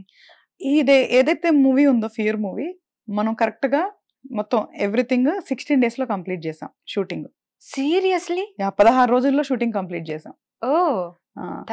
నేను అది చాలా అసాధ్యం అనిపించింది. యాక్చువల్గా ఇప్పుడు రివ్యూస్ రాసే వాళ్ళందరూ కనీసం ఆ విషయం ఎవరికి తెలియదు, బట్ రివ్యూస్ రాస్తారు. నేనేమంటానంటే మంచి రాయని చెడు రాని పక్కన పెట్టే, అసలు ఒక మూవీకి వాళ్ళు ఏం చేశారు ఏం తీశారు అనేది ఎవరికి తెలియదు. వాళ్ళు అంత ఓపిక్ గా చూసి ప్రాపర్ గా జడ్జ్ చేయరు కౌశల్య. యాక్చువల్ కొన్ని మాట్లాడకూడదు కాబట్టి పబ్లిక్ లో మనం మాట్లాడడం, కానీ నిజంగా రివ్యూస్ వేయించుకోవాలనుకుంటే వేయించుకోవచ్చు. అంటే కొన్ని సార్లు అనిపిస్తుంది పెయిడ్ రివ్యూస్ ఏమైనా ఉంటాయా? 100% ఉంటాయి. నీకేం డౌటా? సీరియస్లీ? అంటే సీరియస్ గా చెప్తున్నా. ఎందుకు ఎవరైనా నీకు నీ మూవీ వెళ్ళి ప్రశాంతంగా ఓపిక్ గా చూసుకొని వాళ్ళకి టీం పెట్టి జడ్జ్ చేసి రివ్యూస్ ఇస్తారా? అదేముండదు, ఉంటాయి. ఓకే. సో మిమ్మల్ని ఎవరైనా అప్రోచ్ అయ్యి మూవీ రివ్యూ రాస్తాం ఇంత ఇవ్వండి అని ఎప్పుడైనా అట్లేం లేదు. మనం డైరెక్ట్ గా రాదు, ఇండైరెక్ట్ గా వస్తవి. ఓకే. వాళ్ళు ఇస్తేనే వేస్తారు అనేది ఉంది, మనం ఇచ్చి వేయించుకోవచ్చు అనేది తెలుసు. బట్ నేను చేయలేదు, చేయాలని అనుకోలేదు. ఓకే. మీరు చాలా జెన్యున్ గా వెళ్ళారండి. ఈ ఆస్పెక్ట్ మాత్రం చాలా బాగా నచ్చింది. చాలా ప్రాపర్ వేలో వెళ్ళిపోయారు మీరు. సో ఎక్కువ హడావిడి లేకుండా ప్రాపర్ వేలో వెళ్ళారు. So that is so great thing. So movie launch అప్పుడు, అంటే ట్రైలర్ లాంచ్ అప్పుడు మాధవన్ గారు మ్యాడీ, హీస్ లిటరలీ లైక్ ఎంత ఫ్యాన్ బేస్ ఉంటుంది ఆయనకి, ఆయన ఇప్పటికీ అలానే ఉన్నారు. So I'm literally great fan of him. ఆయన మీ ట్రైలర్ లాంచ్ చేయడం జరిగింది. ఆయనతో ఎలా ఉండింది కొలాబరేషన్? అసలు వేదిక కౌశల్య, వేదిక డిడ్ వెరీ గుడ్ సపోర్ట్ అనమాట. నేను ఎప్పుడు కూడా స్టార్టింగ్ నుంచి ఈ రోజు వరకు తను ఎప్పుడు నేను ఏంజిల్ అంటుంటా. అంటే మనకి చెప్తుంటారు కదా angels are sent by God అని, అంటే ఒక ఏంజిల్స్ ని దేవుడు పంపించారు అంటారు. కాబట్టి నా దృష్టిలో నాకు ఎవరైతే సపోర్టివ్ ఉంటారో వాళ్ళందరూ నాకు ఏంజల్స్ లెక్కే ఉంటారు. సో తను చాలా సపోర్టివ్. అంటే తను ఏ రోజు నేను పెద్ద స్టార్ అని కానీ ఇగో కానీ అలాంటిది వర్క్ విషయంలో చూపించదు. ఓకే. మీ ఇద్దరం చాలా కామన్ గా ఇద్దరం ఒక వర్కర్స్ లాగా పనిచేసుకున్నాం. మూవీ తర్వాత కూడా నేను కొత్తగా ఇండస్ట్రీ, నాకు చాలా కనెక్షన్స్, నెట్వర్క్ లేదు. నేను వెళ్ళి ఎవరినైనా ట్రైలర్ లాంచ్ చేయమంటే ఎందుకు చేస్తారు? అదొక పెద్ద pain in but everybody in the industry new comers చాలా పెయిన్ అనమాట. అబ్బా అసలు అది వద్దులే ఆ ప్రాసెస్, మాకు అస్సలు ఇష్టం ఉండదు. బట్ కానీ తప్పదు ఇక్కడ. ఎందుకు అంటే ఆడియన్స్ ఎందుకు చూస్తారు? ఒక స్టార్ తో ఎవరితో నోన్ పీపుల్ తో రీచ్ ఉంటేనే చూస్తారు కాబట్టి అదొక ఫార్మాలిటీ అయిపోయింది. పెద్ద పెద్ద వాళ్ళకే తప్పట్లేదు, మనం ఎంతలే గానీ. సో అప్పుడు వేదికనే నాకు త్రూఅవుట్ ప్రాసెస్ ఎనీ ప్రమోషన్స్ కి తనకు ఉన్న కాంటాక్ట్స్ ని అడిగి తనే చేపించారు. సో ఆ విషయంలో అసలు మనం తన్ని ఎంత మెచ్చుకున్నా తక్కువే. తను చాలా మేజర్ రోల్ ప్లే చాలా మేజర్ రోల్ ప్లే చేశారు. So she did very good support. లేదు అంటే మనం యాజ్ ఎ మేకర్ గా నాకు టీమ్ సపోర్ట్ చేయకపోతే నేనేం చేయగలను? నేను ఎంత కష్టపడ్డా, నువ్వు అన్నట్లు బ్యాక్ ఎండ్ నేను ఎంతైనా కష్టపడతా, ఏదైనా చేస్తా. బట్ ఈ ఫ్రంట్ ఎండ్ టీమ్ అంతా కూడా వాళ్ళు సపోర్ట్ చేస్తేనే ఆన్ టైం చేయగలం. నేను 16 days లో చేయగలిగాను అంటే 100% క్రెడిట్ గోస్ టు ఇద్దరు మేజర్ గా. ఒకటి వేదిక, రెండోది డిఓపి గారు. వీళ్ళిద్దరు నాతో సింక్ అయి పరిగెడితేనే నేను చేయగలను. మిగతా టీం అంతా చేస్తారు క్రాఫ్ట్ మిగతాదంతా. బట్ స్పీడప్ చేయాల్సింది మేజర్ గా డిఓపి ఎవరైతే ఉంటారో వాళ్ళు, ఆండ్రూ సార్. వాళ్ళ టీమ్ ని అంత స్పీడ్, లైటింగ్ అవన్నీ సెట్టింగ్ అన్ని చేంజ్ చేయకపోతే అవ్వదు నీకు ఇన్ టైం. వేదిక ఇన్ టైం రెడీ అవ్వకపోతే అవ్వదు. మిగతానే నేను చేసేసుకుంటాం, అదేం పెద్ద ప్రాబ్లం ఉండదు. సో ఈ డిపార్ట్మెంట్స్ ఈ రెండింటిని కోఆర్డినేట్ చేసుకునే డిఓపి గారు, ఆర్టిస్ట్ ని కోఆర్డినేట్ చేసుకునే నేను సింక్ లో ఉంటేనే అవుతుంది. సో ప్రాపర్ టీం దొరికింది మీకు ఈ మూవీకి finally. So coming to Madhavan గారు, ఆయన అంటే ఆయనతో ఇంటరాక్షన్ ఎలా ఉండింది మీకు? అంటే వేదికనే మొత్తం మాట్లాడుతుంది. నేను యాక్చువల్ గా తక్కువ మాట్లాడేది. పరిచయం లేకపోతే ఎప్పుడు కూడా ఎవరితో అసలు నేను చాలా కొంచెం రిజర్వ్డ్ గా ఉంటా. పరిచయం అయితేనే మాట్లాడతా. ఇంకా స్టార్స్ అనేసరికి ఇంకెక్కువ రిజర్వ్ అయిపోతా. అంటే I don't show that much of enthusiasm గానీ అవన్నీ ఎక్కువ చూపించలేను. So I will be very limited అనమాట. మీ ఫేవరెట్ స్టార్ ఎవరు? యాక్చువల్ గా చెప్పాలి అంటే యాక్టింగ్ లో నాకు మన తెలుగు హీరోస్ అందరూ ఇష్టమే. మామూలుగా పర్సనాలిటీ పరంగా, లుక్ పరంగా ప్రభాస్ గారు అంటే ఇష్టం ఉండేది. సో యాక్షన్ పరంగా అందరు ఇష్టమే నాకు. అంటే హీరో అంటే వీళ్ళలా ఉండాలి అని ఎవరిని చూస్తే అనిపిస్తుంది మీకు? అంటే అందుకే అన్న ఇందులో రెండు ఉన్నాయి, అపీరెన్స్ అండ్ యాక్టింగ్. సో ఈ రెండు కూడా ఇంపార్టెంటే ప్రతి హీరోకి. యాక్టింగ్ మీకు ఎవరి యాక్టింగ్ బాగా నచ్చింది? ఎన్టీఆర్ గారు, జూనియర్ ఎన్టీఆర్ గారు అంటే బాగా ఇష్టం యాక్టింగ్ పరంగా. అండ్ బట్ ఎవ్రీ మూవీలో ఒక్కొక్కళ్ళు ఇష్టం. అలా వైకుంఠపురంలో అల్లు అర్జున్ గారు అంటే చాలా ఇష్టం. రామ్ చరణ్ గారిది ఒక మూవీలో, అట్లాగా ప్రతి ఒక్కళ్ళు నాకు ఒక్కొక్క మూవీలో ఒక్కొక్కళ్ళు ఇష్టం. యాక్చువల్గా నాని, ఎస్పెషల్లీ నాని అంటే చాలా ఇష్టం నాకు. Natural star. యాక్టింగ్ పరంగా చూసుకున్నా నాకు పిల్ల జమీందార్ మూవీ అంటే భలే, నాకు అసలు ఆల్ టైమ్ ఫేవరెట్. అలాగా ఇప్పుడు అల్లరి నరేష్, ఈవెన్ ఆయన మూవీలో కొన్ని ఆయన ఇష్టం. నిజం చెప్పినా మన తెలుగు యాక్టర్స్ అందరూ చాలా బాగుంటారు. సో అలా ఒక్కొక్కళ్ళు ఒక్కొక్క మూవీస్ లో వాళ్ళు the best. They are all are performers, అసలు మనం ఎంచకూడదు. సో అందరు ఇష్టమే నాకు. కాకపోతే పర్సనాలిటీ పరంగా, లుక్ పరంగా అంటే ఒక ఇన్ఫాక్చుయేషన్ అనుకో, అట్రాక్షన్ అనుకో నాకు కలిగిందంటే ప్రభాస్ గారి మీద. అంతే అప్పట్లో ప్రభాస్ గారు అప్పట్లో మిస్టర్ పర్ఫెక్ట్ ఈజ్ ఎనఫ్ అన్నమాట. నాకు తెలిసి whole world any girl will like it. What a movie కదా అసలు. మూవీ కదా, I mean the personality, the dressing, the style, అలాగా అంతే మేజర్ గా. So coming to fear movie, so ఆ మూవీలో మీరు ఏం మెసేజ్ చెప్దామని ఆ మూవీ తీయడం జరిగింది? అంటే ట్రూ ఇన్సిడెంట్ బేస్ చేసుకుని ఆ మూవీ తీశారు. అండ్ ఇంకొక విషయం అడగాలి, ఆ మూవీలో మెంటల్ హాస్పిటల్లో అదంతా సీన్స్ చేశారు కదా. సో ఆబ్వియస్లీ రీసెర్చ్ చేసే ఉంటారు మీరు, అక్కడికి వెళ్ళి ట్రూ ఇన్సిడెంట్ బేస్ చేసుకొని అక్కడ ఏం జరుగుతుందో చూడడం. సో అది చెప్పండి ఫస్ట్. సో ఆ ఇన్సిడెంట్ ఎలా అనిపించింది? Very good question. అసలు ఇంతవరకు నాకు లోపల పెట్టుకొని ఉన్నాను. యాక్చువల్గా ఇంతవరకు ఎక్కడ చెప్పడానికి అవ్వలేదు, సందర్భం రాలేదు. ఎందుకంటే పోస్ట్ రిలీజ్ చెప్పాలని నేను ఎక్కడ చెప్పలేదు. అండ్ నేనైతే చెప్పింది, నువ్వు చూడు రివ్యూస్ వాళ్ళు ఎవరు కూడా దీస్ థింగ్స్ మీద ఎవరు ఫోకస్ చేయరు.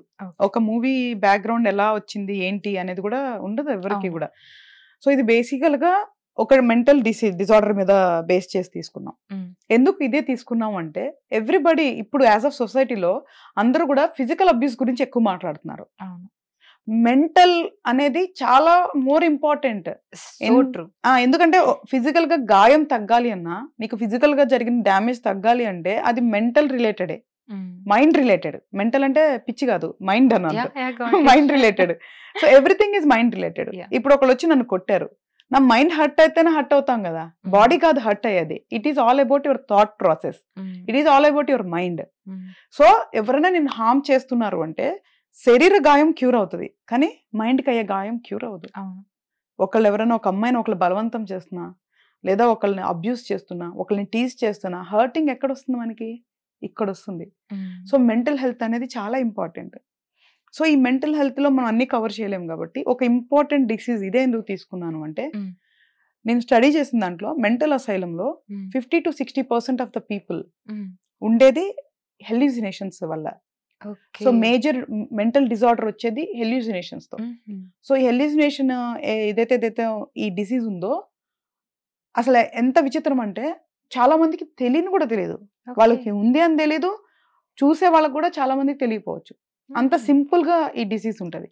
స్టార్టింగ్ లెవెల్స్ లో ఎప్పుడైతే సివియర్ అవుతుందో అప్పుడు వేరుంటది, అప్పుడు రికగ్నైజ్ చేస్తారు. సో ఈ డిసీజ్ ని ఎర్లీ స్టేజెస్ లో రికగ్నైజ్ చేస్తే ట్రీట్మెంట్ చేసుకునే దానికి అవకాశం ఉంటుంది. సో మన దగ్గర నువ్వు చూస్తే ఇమాజినేషన్స్ అని మల్టీ డిజార్డర్స్ అని చాలా మూవీస్ వచ్చి ఉంటాయి, కానీ ప్రాపర్ ఎడ్యుకేషన్ గా లేదు అది.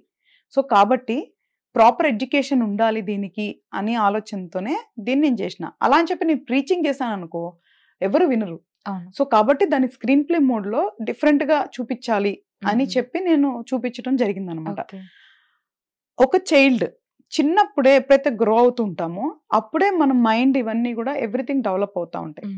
ఆ టైంలోనే ఇలా మైండ్ రిలేటెడ్ డిసీజ్ రావడానికి ఎక్కువ ఛాన్స్ ఉంటుంది. అది హెరిడిటరీ రావచ్చు, కొన్నిసార్లు సిచ్యువేషన్స్ రావచ్చు, లేదా మన బాడీ కండిషన్ బట్టి రావచ్చు. సో ఎప్పుడైతే వీక్ బాడీస్ ఉంటాయో మైండ్ కి ఎక్కువ ఎఫెక్ట్ ఉంటుంది. సో కాబట్టి ఈ మెంటల్ డిజార్డర్స్ రావడానికి ఎక్కువ ఛాన్స్ ఉంటుంది. సో కాబట్టి మెంటల్ హెల్త్ మీద మనం ప్రీచింగ్ గా కాకుండా ఒక మూవీ లాగా చెప్పాలి అన్న ఉద్దేశంతో నేను దీన్ని డిఫరెంట్ గా ప్లాన్ చేసుకున్నాను. సో దీని గురించి స్టడీ చేస్తే ఆ మూవీ చూస్తే నేను ఎంత స్టడీ చేశానో నిన్న మాటల్లో చెప్పాల్సిన అవసరం లేదనమాట. ఎందుకంటే అంత నీట్ గా దాన్ని నేను ఎలాబరేట్ చేసి చూపించాను, ఎడ్యుకేట్ చేశాను. చూసిన వాళ్ళు చాలా మంది చెప్పారు, వాళ్ళందరికీ ఆ డిసీజ్ గురించి అర్థమైందని వాళ్ళు చెప్పినప్పుడు we made a good job అనేది నాకు అర్థమైంది. ఒక ఇంపాక్ట్ చూపించారు మీరు. నేను స్పూన్ ఫీడింగ్ చేశాను అందుకే లాస్ట్ లో, ఎందుకంటే చెయ్యాలి తప్పదు. ఏదో చెప్పేసి అలా కన్క్లూజన్ లో హై లెవెల్లో వదలకూడదు. ఎవరు చూసినా అర్థం అవ్వాలి ఆ డిసీజ్ గురించి అని అంత డీటెయిల్ గా చూపించడం జరిగింది. సో నీతో నేను చెప్పినట్లు 50-60% మెంటల్ అసైలంలో ఉండే వాళ్ళు మేజర్ డిసీజ్ వచ్చేసరికి ఈ ఎల్యూసినేషన్ రిలేటెడే ఉంటాయి అనమాట. దీంట్లో ఎలా ఉంటాయంటే ఏదైతే మనం స్కిజోఫ్రెనియా అని చెప్పేసి మనం డిసీజ్ గురించి చెప్పామో దాంట్లో 5 సెన్సరీస్ కి రిలేటెడ్ గా ఉంటది. అంటే అందులో ఏదో ఒకటైనా ఉండొచ్చు, లేదా 5 ఉండొచ్చు. 5 ఉందంటే సివియర్. ఏదైనా ఒకటైనా ఉన్నప్పుడు ఎవరు కూడా నువ్వు ఫైండ్ అవుట్ చేయలేరు. అంటే లేని మాటలు వింటావు, లేని మనుషుల్ని చూస్తావు. అంటే 5 సెన్సెస్ నీకు తెలుసా, మనకున్న 5 సెన్సెస్ తెలుసు కదా, చూడటము, వినటము, వాసన పీల్చుకోవటము, మాట్లాడటము, స్పర్శ, 5 ఉంటాయి అన్నమాట. 5లో అంటే లేని మాటలు వినొచ్చు, లేనివి చూడొచ్చు, లేని వాసన పీల్చొచ్చు, లేని వాళ్ళతో మాట్లాడొచ్చు, లేని తినొచ్చు, ఈవెన్ ఫుడ్ కూడా తింటున్నాం అన్న భ్రమలో కూడా తినొచ్చు, అండ్ ముట్టుకున్న ఫీలింగ్ అవ్వచ్చు. ఇమాజిన్ ఇందులో ఏ ఒక్కటున్నా వాళ్ళ లైఫ్ ఎంత క్రూషియల్ గా ఉంటుందో. సో నోబడి కేర్స్, మన దగ్గర అసలు మంచి అంటే ఎవరికి అవసరం లేదు. దట్ ఈస్ వై నేను ఎట్లా చూపించినాను, 25 years అమ్మాయిని బ్యాక్ లైఫ్కి వచ్చాను. అందుకనే తన లైఫ్ ఎలాగా తను స్ట్రగుల్ అవుతుంది అని. ఇదైతే మనం తీసుకున్నాం భయం. మేజర్ గా మైండ్ రిలేటెడ్ ఇష్యూస్ ఎక్కడ వస్తాయి అంటే భయం వల్ల ఎక్కువ వస్తాయి. అది ఏ రకమైన భయం అనుకో, మనిషి ప్రతిదానికి భయపడుతూ ఉంటారు. అది ఒక స్టేజ్ దాటినా నీకు పిచ్చి కింద వస్తుంది, దాన్ని మెంటల్ డిజార్డర్ అంటారు ఇంగ్లీష్ లో. లేదు నీ బాడీ వీక్ గా ఉండటం వల్ల నీ మైండ్ వీక్ ఉన్నా కూడా నీకు డిజార్డర్ వచ్చే ఛాన్స్ ఉంటుంది. So you have to monitor, అంటే చిన్నప్పటి నుంచే మానిటర్ చేయాలి. చిన్న చిన్న విషయాలు కూడా నెగ్లెక్ట్ చేయకూడదు. ఎందుకు పేరెంట్స్ అంటే అందరూ నాకు తెలిసినంత వరకు 90% పేరెంట్ మంచి వాళ్ళే ఉంటారు. అందరూ మనం 10% గుడ్ లేని వాళ్ళు ఉండడానికి లేదు, ఒప్పుకోవాలి మనం ఏ ఫ్యాక్ట్ అయినా. తల్లిదండ్రులు అంటే 100% మంచి ఏం లేదు. బిడ్డలు ఎట్లాగా 100% మంచి వాళ్ళు ఉంటారో తల్లిదండ్రులు కూడా అలా ఉంటారు. సో 90% మంచోళ్ళే ఉంటారు. ఇప్పుడు మన మూవీలో కూడా పేరెంట్స్ చాలా మంచివాళ్ళు, కానీ వాళ్ళు చేసిన చిన్న నెగ్లిజెన్సీ వల్ల అమ్మాయి లైఫ్ ఏమైపోయింది. నేను చెప్పింది చిన్న నెగ్లిజెన్సీ చెప్పా, ఇమాజిన్ పెద్ద నెగ్లిజెన్సీ అయితే. ఇప్పుడు చాలా మంది పేరెంట్స్ కూడా వాళ్ళ పిల్లలు జరిగేవి వాళ్ళు వచ్చి మాట్లాడుకునేంత ఫ్రీడమ్ ఉండదు వాళ్ళకి. దానివల్లే చాలా మిస్టేక్స్ జరుగుతున్నాయి, చాలా తప్పులు జరుగుతున్నాయి. నేను చిన్నప్పటి నుంచి చూసి పెరిగినా, అందుకనే ఆ కాన్సెప్ట్ ని, నేను చూసిన కాన్సెప్ట్స్ ని ఇన్స్పైర్ అయ్యి నా ఫస్ట్ ఫిలిం రిస్క్ అయినా సరే చేస్తే మనం బెస్ట్ చేయాలి. నేను మూవీ చేయటమే కాదు, యాజ్ ఎ మేకర్ గా ప్రూవ్ అవటమే కాకుండా ఒక మెసేజ్ ఉండాలి దాంట్లో వితౌట్ బోరింగ్ అనేది నేను ప్లాన్ చేసుకుంది అనమాట. సో నేను మెంటల్ అసైలంకి వెళ్ళా మల్టిపుల్ టైమ్స్. సో చాలా స్టడీ చేశా. మనకి అసలు గూగుల్ మాతకు మించిన వాళ్ళు ఎవరు ఉండరు. నా ఫస్ట్ గురువు అంటే గూగులే. సో చాలా స్టడీ చేసిన డిసీజ్ గురించి పూర్తిగా స్టడీ చేసి రాసుకొని అప్పుడు ఆ క్యారెక్టర్ ని నేను స్టోరీని స్క్రీన్ ప్లేలో డెవలప్ చేసుకున్నా. సో కాబట్టి నిజంగా దిస్ ఈస్ ట్రూ. మన చుట్టూతా కూడా ఉండొచ్చు చాలా మంది చాలా విషయాల్లో. సో మీరు మెంటల్ అసైలంకి వెళ్ళినప్పుడు మీకు ఏం కనిపించింది అక్కడ? అంటే ఒక పాయింట్ అక్కడ నుండి మీరు రిసీవ్ చేసుకున్న థింగ్ ఏంటి? మెంటల్ అసైలంలో ఇప్పుడు ప్రతి పేషెంట్ ని మనం ఇండివిజువల్ గా ర్యాపో చేసుకునేదానికి ఉండదు, మనం చూడటం తప్ప. చూసినప్పుడు వాళ్ళ లైఫ్ చూస్తే చాలా బాధ అనిపించింది. అంటే మనం సినిమాలో చూపిస్తారు కదా, సో అలానే అలాగే ఉంటాయి ఇంచుమించు. ఇంగ్లీష్ మూవీస్ లో ఎక్కువ చూపిస్తారు మీకు, తెలుగు మూవీస్ లో కూడా తక్కువ కొన్ని సందర్భాల్లో చూపించున్నాయి. అలాగే ఉంటారు నిజంగానే. వాళ్ళ ప్రపంచంలో వాళ్ళు మాట్లాడుకుంటూ, వాళ్ళ ప్రపంచంలో వాళ్ళు తిరుగుతూ, ఎవరికి సంబంధం లేకుండా, అంటే వాళ్ళ పాపం దేర్ బాడీస్ ఎలా ఇవంతే, అంతకు మించి ఏముంటది వాళ్ళ లైఫ్ పాపం. అంటే వాళ్ళకంటే ఏముండదు కదా పాపం. సో కాబట్టి కొంచెం చిన్నప్పటి నుంచి కేర్ తీసుకొని ఫ్యామిలీస్ కొంచెం మానిటర్ చేసుకుంటే ఈ మెంటల్ డిజార్డర్స్ అని తగ్గించుకోవడానికి ఛాన్స్ ఉంటుంది. సో మీకేమనిపించింది వాళ్ళని చూసినప్పుడు ఆ పాయింట్ ఆఫ్ టైంలో? అంటే ఏం లేదు, చిన్నప్పుడు కౌసల్య నేను ట్రూ ఇన్సిడెంట్ ఎందుకు అనుకున్నా అంటే, నాకు బేసికల్ గా ఇఫ్ యూ కమ్ నన్ను అడిగితే నాకు చాలా భయం, చిన్నప్పటి నుంచి నాకు చాలా భయం. అనిపించట్లేదు అలాగా? అంటే మనం ఓవర్కమ్ చేశారు. అదే నేను వీక్ మైండ్ అయి ఉంటే అనే థాట్ ప్రాసెస్ నుంచి నాకు వచ్చింది. గ్రేట్. ఈ ఫియర్ అనే మూవీ ఎలా పుట్టిందంటే, నేను చాలా సిచ్యువేషన్స్ ఫేస్ చేశా చిన్నప్పుడు. నా మైండ్ స్ట్రాంగ్ ఉంది కాబట్టి నేను సర్వైవ్ అయినా, ఒకవేళ నా మైండ్ వీక్ గా ఉంటే ఏంటి అనే ఆలోచన నుంచి అన్వేషణ అనేది స్టార్ట్ అయింది. చిన్నప్పుడు మా మమ్మీ బూచోడు వస్తాడు నువ్వు తినకపోతే, ఇట్లాంటి విషయాలు మా మమ్మీ కూడా చెప్పేవాళ్ళు. ఆవిడ మా మమ్మీకి నా మైండ్ ఏంటో తెలియదు కదా. అదే ఈరోజు ఆ ఆలోచనలకి ఈ ఫియర్ మూవీ రావడానికి కూడా ఒక కారణం. ఆ రోజు మా మమ్మీ చెప్పింది, మా మమ్మీకి ఎప్పుడు తెలియకపోవచ్చు నేను ఎంత భయపడి ఉంటానో, మానసికంగా ఎంత నేను టార్చర్ పడి ఉంటానో నాకే తెలుసు. వాళ్ళు చెప్పింది ఒక పదం, ఏది నేను ఫుడ్ తినటం కోసం, కానీ దాని తర్వాత అది నన్ను వెంటాడుతూనే ఉండేది. నాకు ఇప్పటికీ కూడా నువ్వు నమ్మవు, అది ఎంత ఎఫెక్ట్ అయింది అంటే చాలా ఎఫెక్ట్ అయింది. చిన్నప్పుడు నాకు లైట్ ఆపితే చాలా భయం ఉండేది. I'm scared of darkness. ఇలాగ వచ్చేస్తారేమో ఎవరో, వెళ్తురంటే మనకు కనిపిస్తూ ఉంటది, డార్క్ లో నాకు కనిపించదు కదా. సో అది చాలా ఎఫెక్ట్ ఉంటది. సో మనకేం మైండ్ వీక్ గా లేదు కాబట్టి మనం నార్మల్ గా ఉన్నాం. అదే మైండ్ వీక్ గా ఉంటే అదే ఫియర్. సో అట్లాగా మల్టిపుల్ ఇన్సిడెంట్స్ జరిగినాయి. ఈవెన్ నాకు స్లీప్ లో మాట్లాడే డిజార్డర్ ఉండే. సో ఇవన్నీ భయం వల్లే వస్తాయి నీకు. ఎప్పుడైతే డిస్టర్బ్ ఉంటారో మనుషులు, anybody normal stable mind set ఉన్న వాళ్ళు డిస్టర్బ్ ఉంటారో, వాళ్ళు స్లీప్ చేస్తే దే కెన్ స్పీక్, అలాగా నిద్రలో మాట్లాడేది వస్తుంది. So too much disturbance, too much anxiety, ఇట్లన్నిటి వల్ల వస్తుంది. స్లీప్ వాకింగ్ ఉంటది. So these all are mind related. అవి కూడా డిజార్డర్స్ అని చెప్తారు మన బుక్స్ లో. సో నాకు అట్లాగా జరిగింది చిన్నప్పుడు. సో మా పేరెంట్స్ అంటే మా మమ్మీ చాలా పాపం టెన్షన్ పడుతుండేది, కానీ వాళ్ళకి రీజన్స్ తెలియదు. పగలు నేను చూసే ప్రపంచంలో ఉన్న భయాల వల్లే రాత్రి నేను డిస్టర్బ్ అయ్యేదాన్ని. సో అవన్నీ నేను గ్రోయింగ్ అయ్యేటప్పుడంతా మైండ్ లో పెట్టుకుని ఉండే. సో అందుకనే ఎప్పుడైతే నేను మదర్ అయ్యానో, నా పిల్లల్ని చిన్నప్పటి నుంచే నేను ప్రాపర్ గా ట్రైన్ చేయటం స్టార్ట్ చేశాను. గ్రేట్. అసలు మదర్ రోల్ చాలా ఎక్కువ ఉంటుంది. అసలు మదర్ చాలా ఇంపార్టెంట్ ఒక బ్రాటప్ కి. సో మీరు చెప్పండి, యాజ్ ఏ మదర్ ఎలా ఉండాలి ఒక మదర్ అంటే? అంటే ఇప్పుడు కాన్సెప్ట్స్ అంతా మారిపోయాయండి, ఇంతకు ముందులా లేదు. సో మీరు చెప్పండి, how a mother should be. ఏం చేసినా చేయకపోయినా ప్రొటెక్టివ్ గా ఉండాలి. పేరెంట్స్ అంటే, మదర్ అంటే ఫాదర్ మదర్ ఇద్దరు ఈక్వల్ అండి. గివింగ్ బర్త్ వరకే మదరు. దాని తర్వాత ఫాదర్ రోలే చాలా ఎక్కువ ఉంటుంది నిజం చెప్పాలి అంటే. Okay. So I speak as a parents. Okay. Parents కి పిల్లలకి ఇవ్వాల్సింది ఆస్తులు కాదు, వస్తువులు కాదు, ధైర్యం. Yes. Not in good way. నేను కార్ తీసుకెళ్ళి అక్కడ పడితే అక్కడ గుద్దేస్తే మా బాబుకు డబ్బు ఉంది, వాడు కేసులు లేకుండా చేస్తాడనే ధైర్యం కాదు ఇవ్వాల్సింది. అమ్మో నేను కార్ తీసుకెళ్ళి గుద్దేస్తే మా పేరెంట్స్ చంపేస్తారు అన్న భయం కూడా ఇవ్వాలి. Discipline is different. నేను చెప్పే ధైర్యం వేరు. మళ్ళీ అది మిస్అండర్స్టాండింగ్ చేసుకోకూడదని ఎగ్జాంపుల్ ఇస్తున్నా. నేను ఏం చేసినా మా బాబు మంచి స్టేటస్ ఉంది విడిపిస్తాడనేది కాదు ధైర్యం అంటే. ధైర్యం అంటే నాకు ఎవరైనా హార్మ్ చేస్తానికి వస్తే నా పేరెంట్స్ ప్రొటెక్ట్ చేస్తారు అనే ధైర్యాన్ని ఇవ్వాలి. ఏమి అడల్ట్ కంటెంట్ అయినా ఏ కంటెంట్ అయినా పేరెంట్స్ తో మాట్లాడుకునే చనువు ఇవ్వాలి. ఏదైనా పేరెంట్స్ కి చెప్పుకునే ఆ చనువు పిల్లలకి ఇవ్వాలి. సో పేరెంట్స్ చేయాల్సిన ఫస్ట్ 2, ఒకటి వాళ్ళకి ధైర్యం ఇవ్వాలి, రెండోది వాళ్ళు ఏదైనా మనతో మాట్లాడుకునే ఫ్రీడమ్ ఇవ్వాలి, మూడోది వాళ్ళని ప్రొటెక్ట్ చేయాలి. ప్రతి స్టేజ్లో ప్రొటెక్ట్ చేయాలి. అక్కడ అలా జరుగుతున్నాయి అమ్మాయిల మీద అగాత్యాలు లేదా పిల్లల మీద అగాత్యాలు జరుగుతున్నాయి, అవి జరుగుతున్నాయి ఇవి జరుగుతున్నాయి అంటే పేరెంట్స్ మానిటరింగ్, పేరెంట్స్ ప్రొటెక్షన్ లేకపోతే కూడా జరుగుతాయి.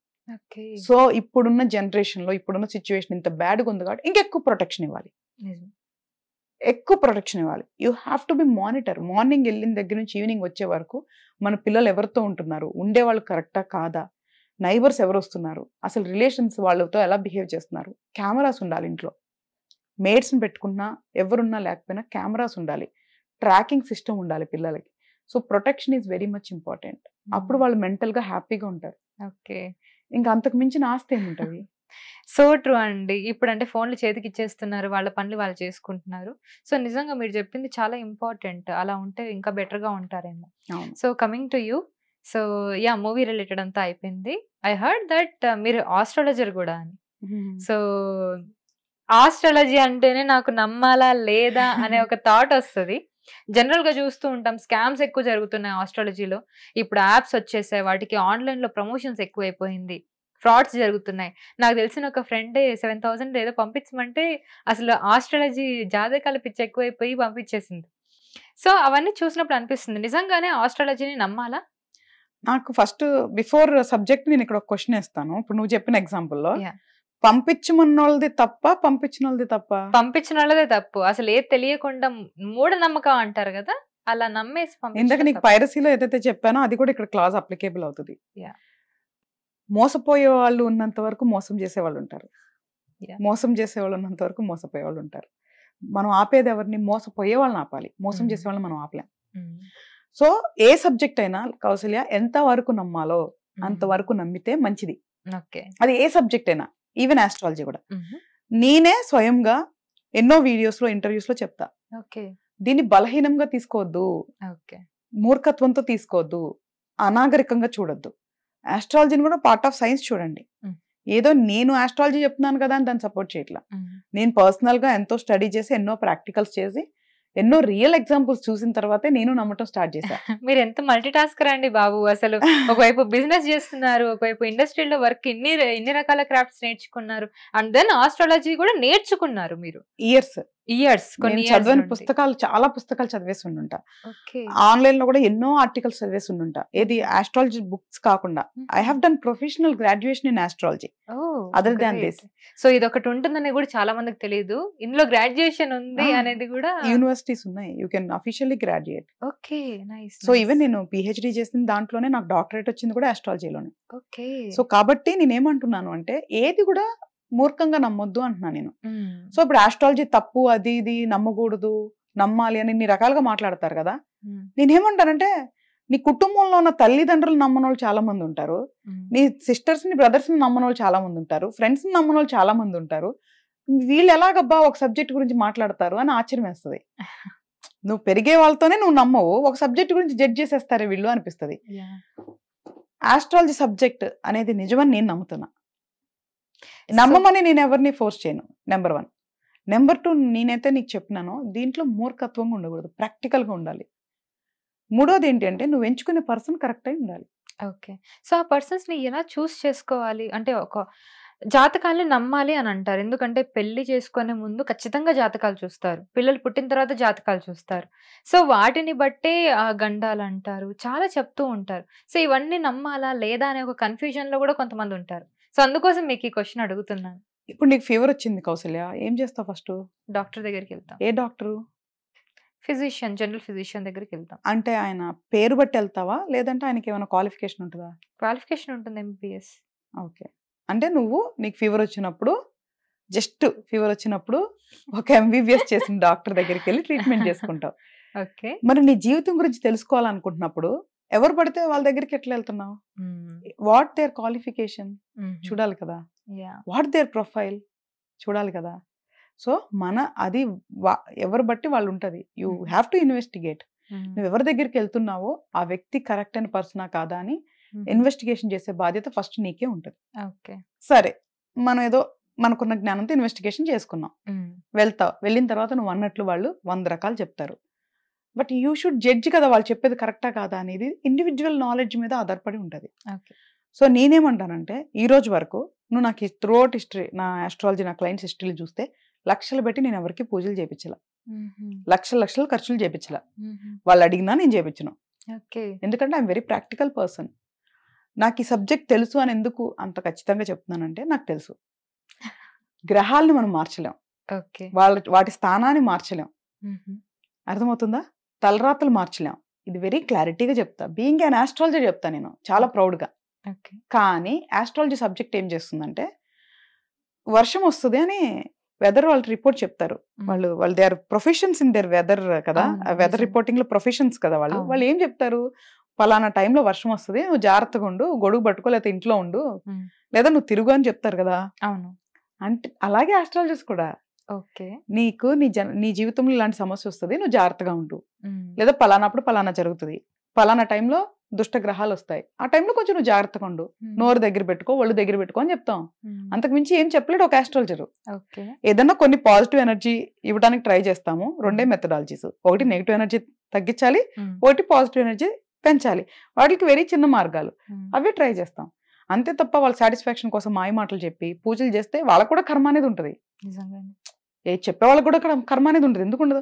ఈ ప్రపంచంలో ఇంటెన్షనల్ గా తప్పు చేసే ప్రతి ఒక్కడికి కర్మ ఉంటుంది. అది వాళ్ళు ఏ పొజిషన్ లో ఉన్నాయి, సంబంధమే లేదు. సో శాస్త్రం నిజం, కాకపోతే నువ్వు వెళ్ళి చెప్పించుకునే వాళ్ళు నిజమై ఉండాలి. ఓకే. సో ఆస్ట్రాలజీ అంటే అక్యురసీ ఎంత వరకు ఉంటుంది? దాని అక్యురసీ నేను చూసిన దాని ప్రకారం అయితే 99% ఉంటుంది. వేదిక్ ఆస్ట్రాలజీ, వేదాల నుంచి వచ్చిన ఏదైతే వేదిక్ ఆస్ట్రాలజీ ఉందో అది 99% అక్యురసీ నేను చూసిన పర్సనల్ గా. నేనేమి ఛాలెంజ్లు చేయట్లా, డెబిట్స్ చేయట్లా, వేరే వాళ్ళని డిగ్రేడ్ చేయట్లా. నేను చూసిన 99% యాక్యురసీ చూసిన. సెకండ్స్ లో కనుక కరెక్ట్ గా టైం ఉంది, డేట్ ఆఫ్ బర్త్ కరెక్ట్ గా ఉండి, మళ్ళీ క్లారిటీ చెప్తున్నా, సెకండ్స్ లో కూడా టైం రికార్డ్ ఉంటే 99% యాక్యురసీలో నువ్వు ఆస్ట్రాలజీ చూడొచ్చు. ఓకే. సో బేసిక్ గా ఆస్ట్రాలజీ జాతకం చూడడానికి కావాల్సిన థింగ్స్ ఏంటి? వేదిక్ ఆస్ట్రాలజీకి అయితే మాత్రం పుట్టిన డేటు, పుట్టిన సమయం, పుట్టిన స్థలం, ఈ 3 పక్కాగా కావాలి. దాన్ని బట్టి ఆస్ట్రాలజీని చెప్తారు. దాన్ని బట్టి ఏమవుతుందంటే ఈ లాటిట్యూడ్స్ అంటే మన గ్రహాల పొజిషన్స్ తెలుస్తాయి. సో ఆ పొజిషన్స్ బట్టి ఆ మనిషి మీద అవి ఎలా ప్రభావితం చేస్తాయి అనేది మనకి ఏదైతే సబ్జెక్ట్ లో నేర్చుకున్నామో దాన్ని బట్టే ఉంటది. అవి నేను రియల్ గా చూసిన. నా పర్సనల్ లైఫ్ లో చూస్తుంటాను, ప్రొఫెషనల్ లైఫ్ లో చూస్తుంటాను, అందుకు నమ్ముతా నేను. సో గ్రహాలు ఎంత బలమైనయో నాకు తెలుసు, వాటితో మనం ఆడలేమని కూడా తెలుసు. చాలా మంది ఇంకో విషయం తెలుసా, గ్రహాల స్థలం కూడా మారుస్తానని చెప్తారు మనోళ్ళు. ఐఎమ్ వెరీ పిట్టి, అలాంటి వాళ్ళు ఉన్నందుకు నేను నవ్వటం తప్ప ఏం చేయలేము. బట్ ఇంకొకటి కూడా ఉంది కౌసల్య, నువ్వు రైట్ పర్సన్ అంటే రైట్ ఆస్ట్రాలజీ దగ్గరికి వెళ్ళాలంటే కూడా నీకు యోగం ఉండాలి. అది కూడా నీ కర్మ రిలేటెడ్ ఉంటది. సో నువ్వు కూడా ఒకవేళ నీకు బ్యాడ్ కర్మ ఉందనుకో, నువ్వు నలుగురు దగ్గరికి వెళ్ళి డబ్బులు పోగొట్టుకోవాలి, నువ్వు నలుగురు దగ్గరికి వెళ్ళి మోసపోవాలి, ఇవన్నీ కూడా జరుగుతాయి. దోషాలు అంటారు, పూజలు చేయిస్తారు, డబ్బులు ఇంత కావాలంటారు, అంత కావాలంటే మీరు చెప్పింది నిజమే. మంచి ఆస్ట్రాలజర్ దొరకడం కూడా అదొక అదృష్టమే. దోషాలు ఉంటాయి కౌసల్య, అది కర్మానుసారం ఉంటాయి. సి ఒక మాట చెప్తున్నాను, Vedic astrology is completely major designed by Hindu. Hindu తత్వం మీద మనకు ఉంది. ఎందుకు హిందూ అంటున్నానంటే హిందూలోనే పూర్వజన్మ ఈ జన్మ అని మాట్లాడతాం. కొన్ని రిలీజియన్స్ లో ఉండవు. They don't believe in births, rebirths ఉండవు వాళ్ళకి. కాబట్టి అందుకే హిందూ తత్వం మీద అని చెప్తున్నా. ఓకేనా? ఇందులో ఎప్పుడైతే మనం జన్మ కర్మ ఈ రెండు మాట్లాడతాం, నువ్వు పూర్వ జన్మలో చేసిన చెడు కర్మ మంచి కర్మానుసారం ఈ జన్మలో నీకు ఆ చార్ట్ అనేది ఉంటది. అది నువ్వు అనుభవించాల్సిందే, దాన్ని తప్పించలేం. కానీ గైడ్ చేస్తాం. ఓకేనా? దోషాలు అనేవి దాని వల్లే వస్తాయి, చెడు కర్మ వల్ల. సో దాన్ని ఏదైనా తగ్గించుకోవడానికి చిన్న మినిమల్ దేవుడికి సేవ చేసుకునే దాంట్లో, ఏదైనా హ్యూమన్స్ కి సేవ చేసుకునే దాంట్లో మనకి ప్రాక్టికల్ గా అనిపించింది చెప్తాను తప్ప ఏది పడితే అవి ఫస్ట్ ఆఫ్ ఆల్ నాకు లాజిక్ లేకపోతే అసలు నేను బిలీవ్ చేయను. ఇప్పుడు నేను సబ్జెక్ట్ చదివినా కదా, దాంట్లో మళ్ళీ నాకంటే ఒక సిస్టమ్ పెట్టుకుంటా.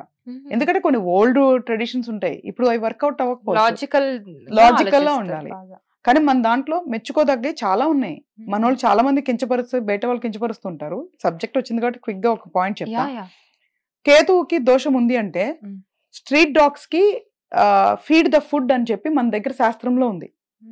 వాళ్ళు ఎంత ఆలోచించారంటే కేతువు దోషం పోగొట్టుకుంటాడా వీడు అనేది వాళ్ళు పక్కన పెట్టి, రేపు ఫ్యూచర్ లో కూడా అంటే వీధి కుక్కలకి ఫుడ్ ఒకళ్ళు లభించకపోతే మనిషి అనేవాడు తన లాభం కోసమైనా వాటికి దానం చేస్తాడు అని చెప్పి అలాంటి క్లాజ్ రాసిన గొప్ప మన ఎవరైతే ఉన్నారో ఋషులు, వాళ్ళు చాలా గొప్పోళ్ళు. ఇలాంటి మన దగ్గర చాలా ఉన్నాయి, అవి మాట్లాడరు. హేతువాదులు అంటారా దీన్ని, ఎవరు ఏమంటారు, నాస్తికులు ఇవి అంటారు కదా, వాళ్ళు ఏది పడితే అది మాట్లాడతారు. No, I don't agree. మన దాంట్లో గుడ్ ఉంటది, ప్రతి దాంట్లో బ్యాడ్ ఉంటది. ఉన్నాయి అబ్బా, దాన్ని పక్కన పెట్టు, ఏది మంచి ఉందో అది మాట్లాడు. పూర్ పీపుల్ కి బట్టలు దానం చేయమని ఉంది శాస్త్రంలో. ఎందుకు కౌశల్య నువ్వు వెళ్ళి వాళ్ళకి బట్టలు ఇవ్వమంటే, మేబీ నువ్వు సూపర్ మంచిదాని కాదనుకో, నేను ఎందుకు ఇవ్వాలి, నాదేదో నేను చూసుకుందాం అనుకోవచ్చు కదా. కౌశల్య వాళ్ళకి బట్టలు ఇచ్చావంటే నీకు సూపర్ ప్రమోషన్ వస్తుందంట, ఏం చేస్తావు? ఆశ ఉంటది కదా, నీ ప్రమోషన్ కోసమే వెళ్ళి చేస్తావు. దట్ ఈస్ గుడ్ థింగే, నష్టంలో ఏదో ఒక రకంగా మనకు మంచి జరగాలి. అలాగే దాంట్లో ఎన్నో ఉంటాయి మనకి శాస్త్రంలో. దానాలు చేయమనేది మన శాస్త్రంలో ఎక్కువ ఉంటది. అన్నదానం అనుకో, గోదానం అనుకో, భూదానం అనుకో, ధాన్యాల దానం అనుకో, ఇలా చాలా రకాలుగా పెట్టారు. ఎందుకు పెట్టారు మన వాళ్ళు? మానవత్వం అంతరించిపోకూడదు, స్వార్థానికైనా ధర్మాన్ని గాని దానాన్ని గాని చేయాలి అని. సో ఈ విషయం తెలియదు చాలా మందికి. చాలా మంచి పని చేశారు ఈ విషయం చెప్పి. సో నాకు కూడా ఇప్పుడే తెలిసింది మీరు చెప్పడం దాన్ని బట్టి. సో గ్రేట్ అండి. ఫైనల్లీ మీరు ఆస్ట్రాలజీలో కూడా కంప్లీట్ గా అసలు మీకు ఎప్పుడు వచ్చింది థాట్ ఎన్ని నేర్చుకోవాలి, ఎన్ని క్రాఫ్ట్స్ నేర్చుకోవాలి అని? సో బేసికలీ మీరు ఎలాంటి కైండ్ ఆఫ్ పర్సన్? ఆ క్వశ్చన్ బెటర్. ఎప్పుడు నేర్చుకోవాలనే దానికంటే what kind of person better. నువ్వు ఏ పని ఇచ్చినా దాని రూట్స్కి వెళ్ళి నేర్చుకోకుండా ఆ పని నేను ముట్టుకోను. అలాగా నువ్వు ఏ పని ఇచ్చినా దాని గురించి పూర్తిగా నేర్చుకొని వెళ్తాను. అది నువ్వు ఇంక యూ జస్ట్ నేమ్ ఇట్ అంతే. అది రియల్ ఎస్టేట్ అనుకో, ఐటీ అనుకో, ఆస్ట్రాలజీ అనుకో, మూవీ అనుకో, డైరెక్షన్ అనుకో, ప్రొడక్షన్ అనుకో, లేదా వంట చేసే పని అనుకో, మదర్ పని అనుకో, ఏ పని అయినా, ఈవెన్ వైఫ్ పని కూడా. అది కూడా నేను పర్ఫెక్ట్ గా వైఫ్ గా ఎలా ఉండాలని హ్యూమన్ గా ఒక్కోసారి నా ఈగోస్ అడ్డొచ్చినా వాటిలన్నీ పక్కన పెట్టి మళ్ళీ నన్ను నేను ట్రైన్ చేసుకుంటూ ఉంటా. సో ప్రతిదీ కూడా మనం నేర్చుకొని ఆ పాత్ర పూర్తిగా పోషించాలి అనేది నా నేచర్ అన్నమాట. గ్రేట్.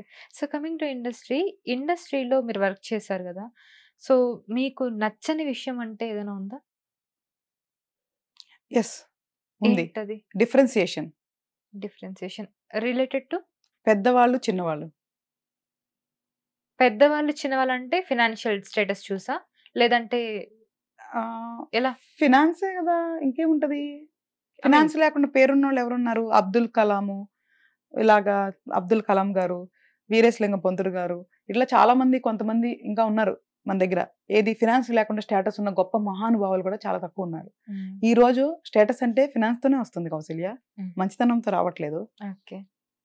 చదువుతోనో సంస్కారంతోనో మంచితనంతోనో స్టేటస్ వచ్చే వాళ్ళు చాలా తక్కువ మంది ఉన్నారు. లేరని నేను అంటలా, చాలా తక్కువ మంది ఉన్నారు. ఫినాన్షియల్ తోనే స్టేటస్ వస్తుంది. ఇండస్ట్రీలో పెద్ద బ్యానర్స్, కొత్త వాళ్ళు, చిన్నవాళ్ళు, ఈ డిఫరెన్సియేషన్ మారాలి. నేను లాస్ట్ టైం ఒక దాంట్లో కూడా చెప్పా, పెద్దవాళ్ళు తింటే పలహారాలు, చిన్నవాళ్ళు తింటే సిరిదిండ్లు అంటారు. ఇప్పుడు పెద్దవాళ్ళు ఏదైనా చిన్న సినిమా తిని వాళ్ళకి చిన్న అవార్డు రాని చాలా గొప్పగా ప్రొజెక్ట్ చేసుకుంటారు. Why not for newcomers? కొత్త వాళ్ళకి ఎందుకు చేయరు? ఫస్ట్ మూవీ ఒక బీయింగ్ ఏ ఫీమేల్ మనం అన్ని అవార్డ్స్ వచ్చినాయి కదా, అవి ఎవరి కళలో పడకుండా ఏమి ఉండవుగా. అవును చాలా పెద్ద ప్రొడ్యూసర్స్ చూసి ఉండొచ్చు, అవును కొంతమంది యాక్టర్స్ చూసి ఉండొచ్చు. ముందు అన్న అవార్డ్స్ రావడం అనేది అది గ్రేట్ థింగ్ అసలు. అందరికి తెలియాలని ఏం లేదు. నేను అదే. ఎందుకు ఎగ్జాంపుల్ చెప్తున్నానంటే Yeah. మనం ఏదో ఆశించి చెప్పట్లా, జస్ట్ ఎగ్జాంపుల్ చెప్తున్నా చూడు. మన మూవీ మనం కష్టపడింది తీసింది అది మన ఇష్టం, Mm. ఎవరిని మనం క్వశ్చన్ చేయట్లా, క్వశ్చన్ చేసే అధికారం మనకి లేదు, గుర్తుపెట్టుకో. Yes. అది మన ఇష్టపడి చేసాం కాబట్టి మనం క్వశ్చన్ చేయకూడదు.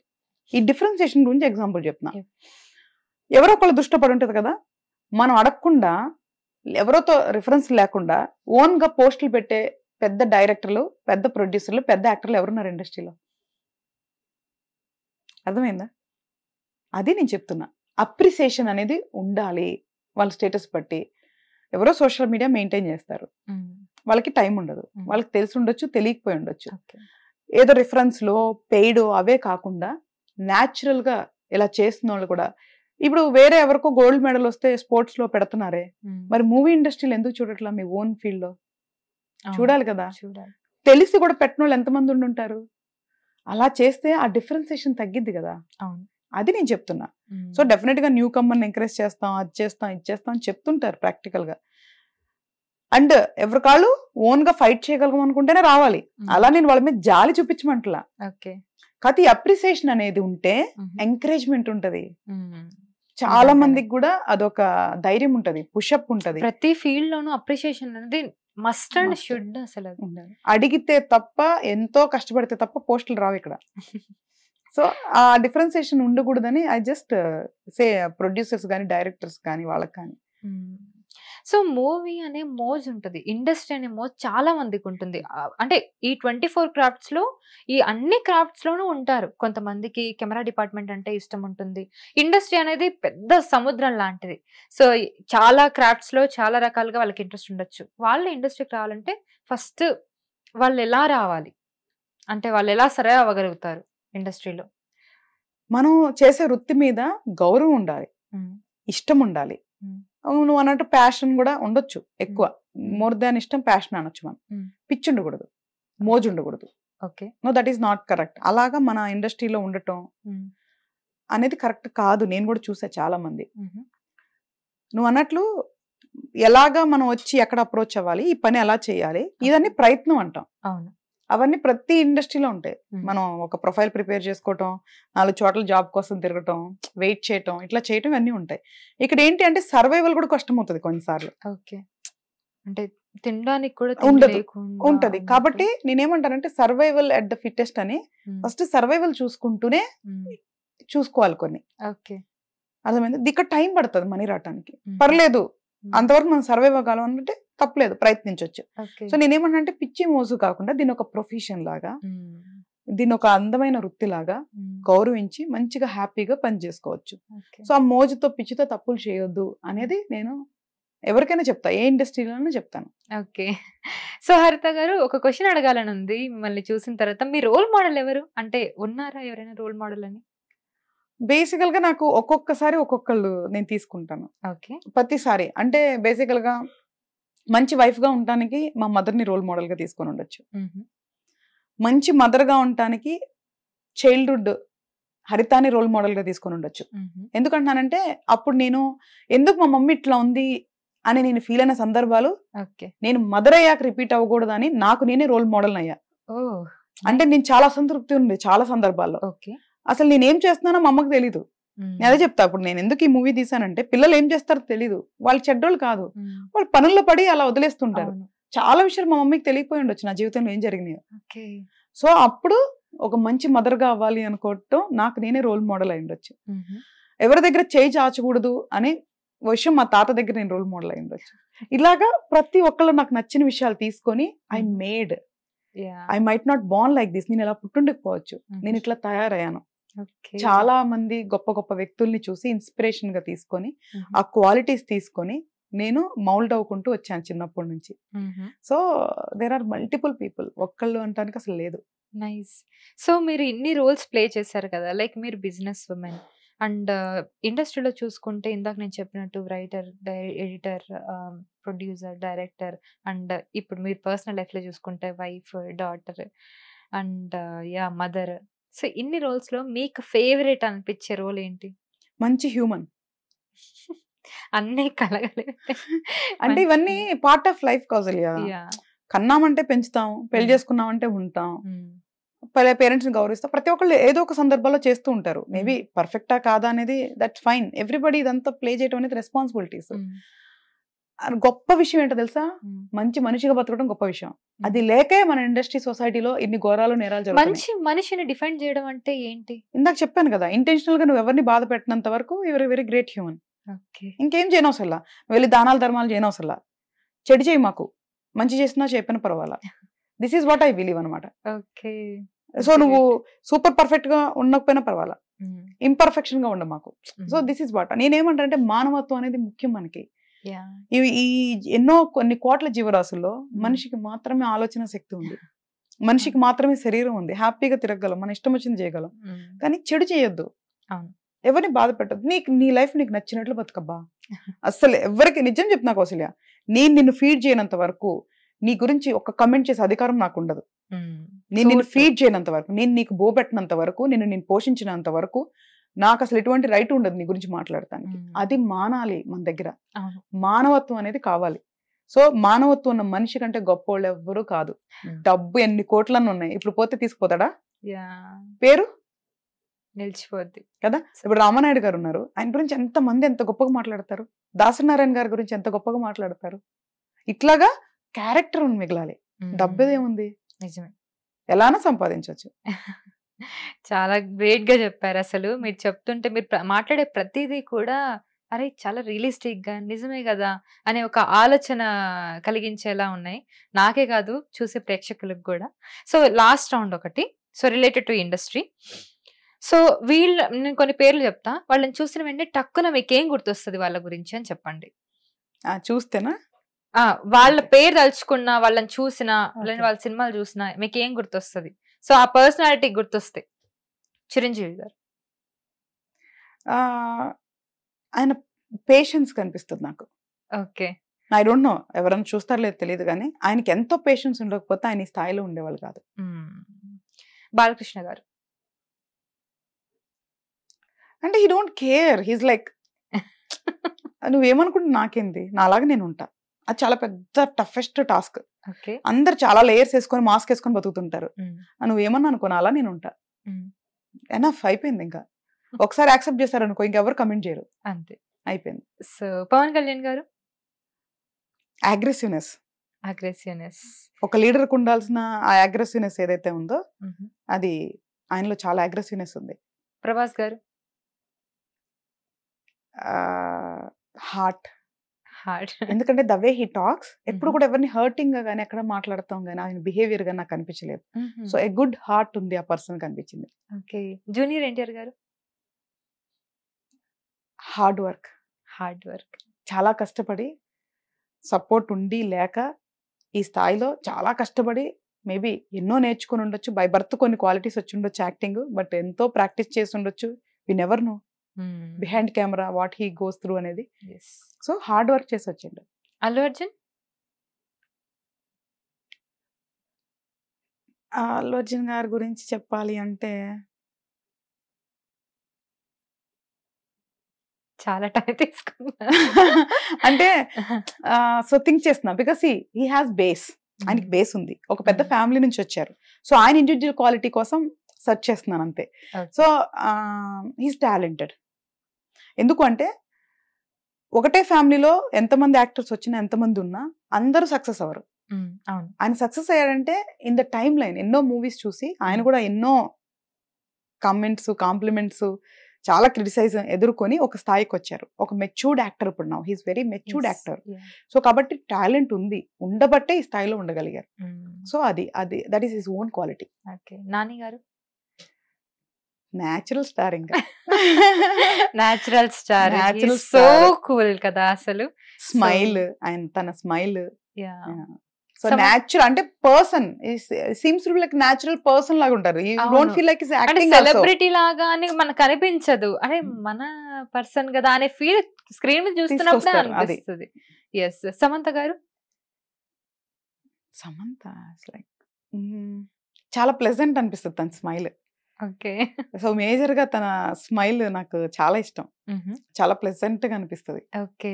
సో ద ప్లెజెంట్నెస్ తన ఫేస్ లో. సాయి పల్లవి?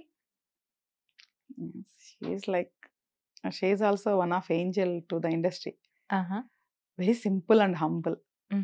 Maybe you can say no filters అనిపిస్తుంది నాకైతే. Okay. Sridevi garu? Beauty. Beauty. అంటే అంటే అసలు బ్యూటీ అనే పదం చాలా తక్కువ.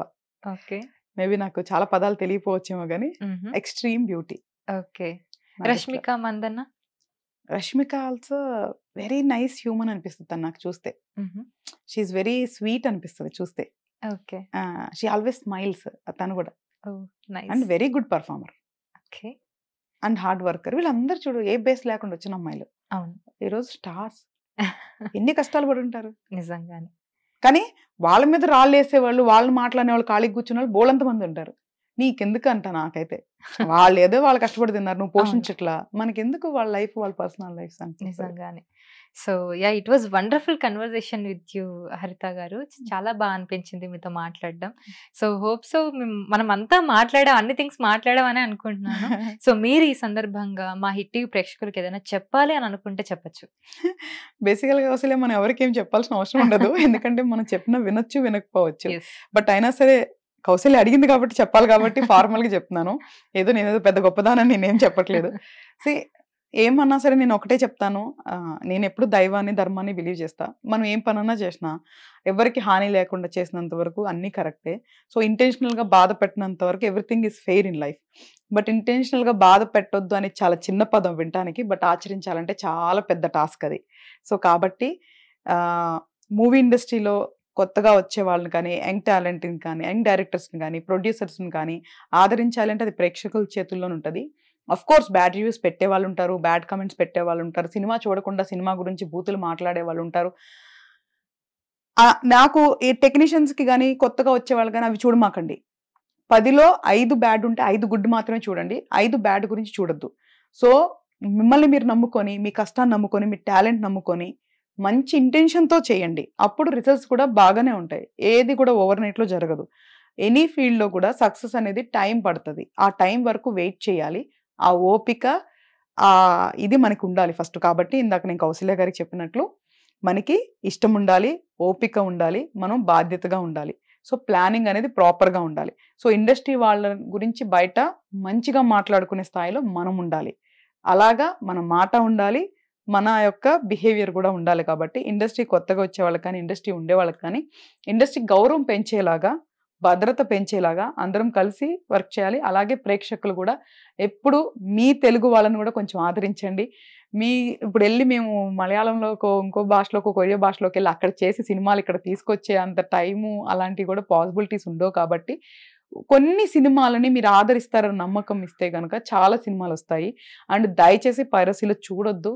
ఎందుకు అంటే ఒక సినిమా రిలీజ్ అయితే చూడాలా చూడకూడదనే హక్కు మీకుంది, కానీ దొంగతనంగా చూసే హక్కు అయితే మనకి లేదు. కాబట్టి పైరసీలో చూడొద్దు. దానివల్ల ఒక ప్రొడ్యూసర్ అంటే ఒక కుటుంబం వాళ్ళకి నష్టం జరుగుతుంది. కాబట్టి ఒక మానవత్వ దృక్పథంతో అడుగుతున్నాను తప్ప ఈ ఇండస్ట్రీలో ఉన్నాననే స్వార్థానికి అడగట్లేదు. అదే ఇండస్ట్రీ అయినా సరే ఒకరికి హామ్ చేసే పనులు చేయొద్దు.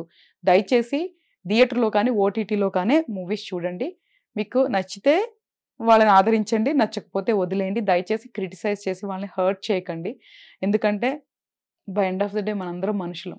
మనల్ని మనం కూడా గౌరవించకపోతే ఇంకెవరు గౌరవిస్తారు? అంతకు మించి అయితే ఇంకేం లేదు. అంతే. Thanks for listening. Thank you so much. Wonderful words, actually so useful words as well. So నాకైతే చాలా మంచిగా అనిపించింది మీతో ఈ heart to heart conversation. So మీరు కూడా చాలా ప్రాపర్గా చెప్పారు, చెప్పాలనుకుంది. యూ సో టాకిటివ్ కూడా, ఆ ఎనర్జీ, ఆ ఆరా కూడా చాలా బాగుంది. So please do carry this always. So congratulations once again and all the very best for your brightest future. ఇంకా ముందు ముందు ఇంకా మంచి మంచి మూవీస్ మీ నుండి చూడాలని మనస్ఫూర్తిగా కోరుకుంటున్నాను నేను కూడా. సో చూసారు కదండి, ఇది వాటి మన పాడ్కాస్ట్. ఇవాళ పాడ్కాస్ట్ అయితే చాలా ఎనర్జెటిక్ గా చాలా మంచి విషయాలను అయితే డిస్కస్ చేసుకున్నాం. తప్పకుండా మీకు నచ్చుతుంది పాడ్కాస్ట్. కంప్లీట్ గా చూడండి, స్కిప్ చేయకుండా. So yeah, this is how about the video. So మళ్ళీ ఇంకొక మంచి పాడ్కాస్ట్ తో, మళ్ళీ ఇంకొక మంచి గెస్ట్ తో మీ ముందుంటాను. Thank you so much for watching and keep watching hit TV for more updates. Hit TV app ఇందులో short news, live news, entertainment shows, movies, digital magazines తో పాటు మీ జిల్లా వార్తలను కూడా ఫ్రీగా చూడొచ్చు. అంతేకాదు కేజీ నుంచి పీజీ వరకు విద్యార్థులకు స్కాలర్షిప్ కూడా అందిస్తున్నాం. ప్రతి వారం 10 మందికి లక్కీ డ్రా ద్వారా ఒక్కొక్కరికి 10,000 రూపాయలు అందిస్తున్నాం. ఇంకెందుకు ఆలస్యం, వెంటనే హిట్ టీవీ యాప్ ని డౌన్లోడ్ చేసుకుని ఫ్రీగా ఎంటర్టైన్మెంట్ పొందండి. Hit TV app. Hit TV app. Please download hit TV app. Hit TV app ని ఫ్రీగా డౌన్లోడ్ చేసుకుని ఎంజాయ్ చేయండి. మీకు నచ్చిన ఎంటర్టైన్మెంట్ కోసం హిట్ టీవీ యాప్ ని ఫ్రీగా డౌన్లోడ్ చేసుకుని ఎంజాయ్ చేయండి. హిట్ టీవీ యాప్ ని డౌన్లోడ్ చేసుకుని ఆస్వాదించండి, ఆశీర్వదించండి. ఇంతమంది సెలబ్రిటీలు హిట్ టీవీ యాప్ ని డౌన్లోడ్ చేసుకోండి అని చెప్తున్నారంటే ఎంత మంచి యాప్ ఆలోచించండి. అమెరికా అమెరికా అమెరికా అమెరికాలో చదవాలనుకునే వాళ్ళకి విశ్వసనీయమైన పేరు మన శౌర్య కన్సల్టెన్సీ. UK లో 1 year masters. UK లో 1 year masters. 2 years work permit up to 5 years visa. Contact Saurya Consultancy. Contact 89851 89851.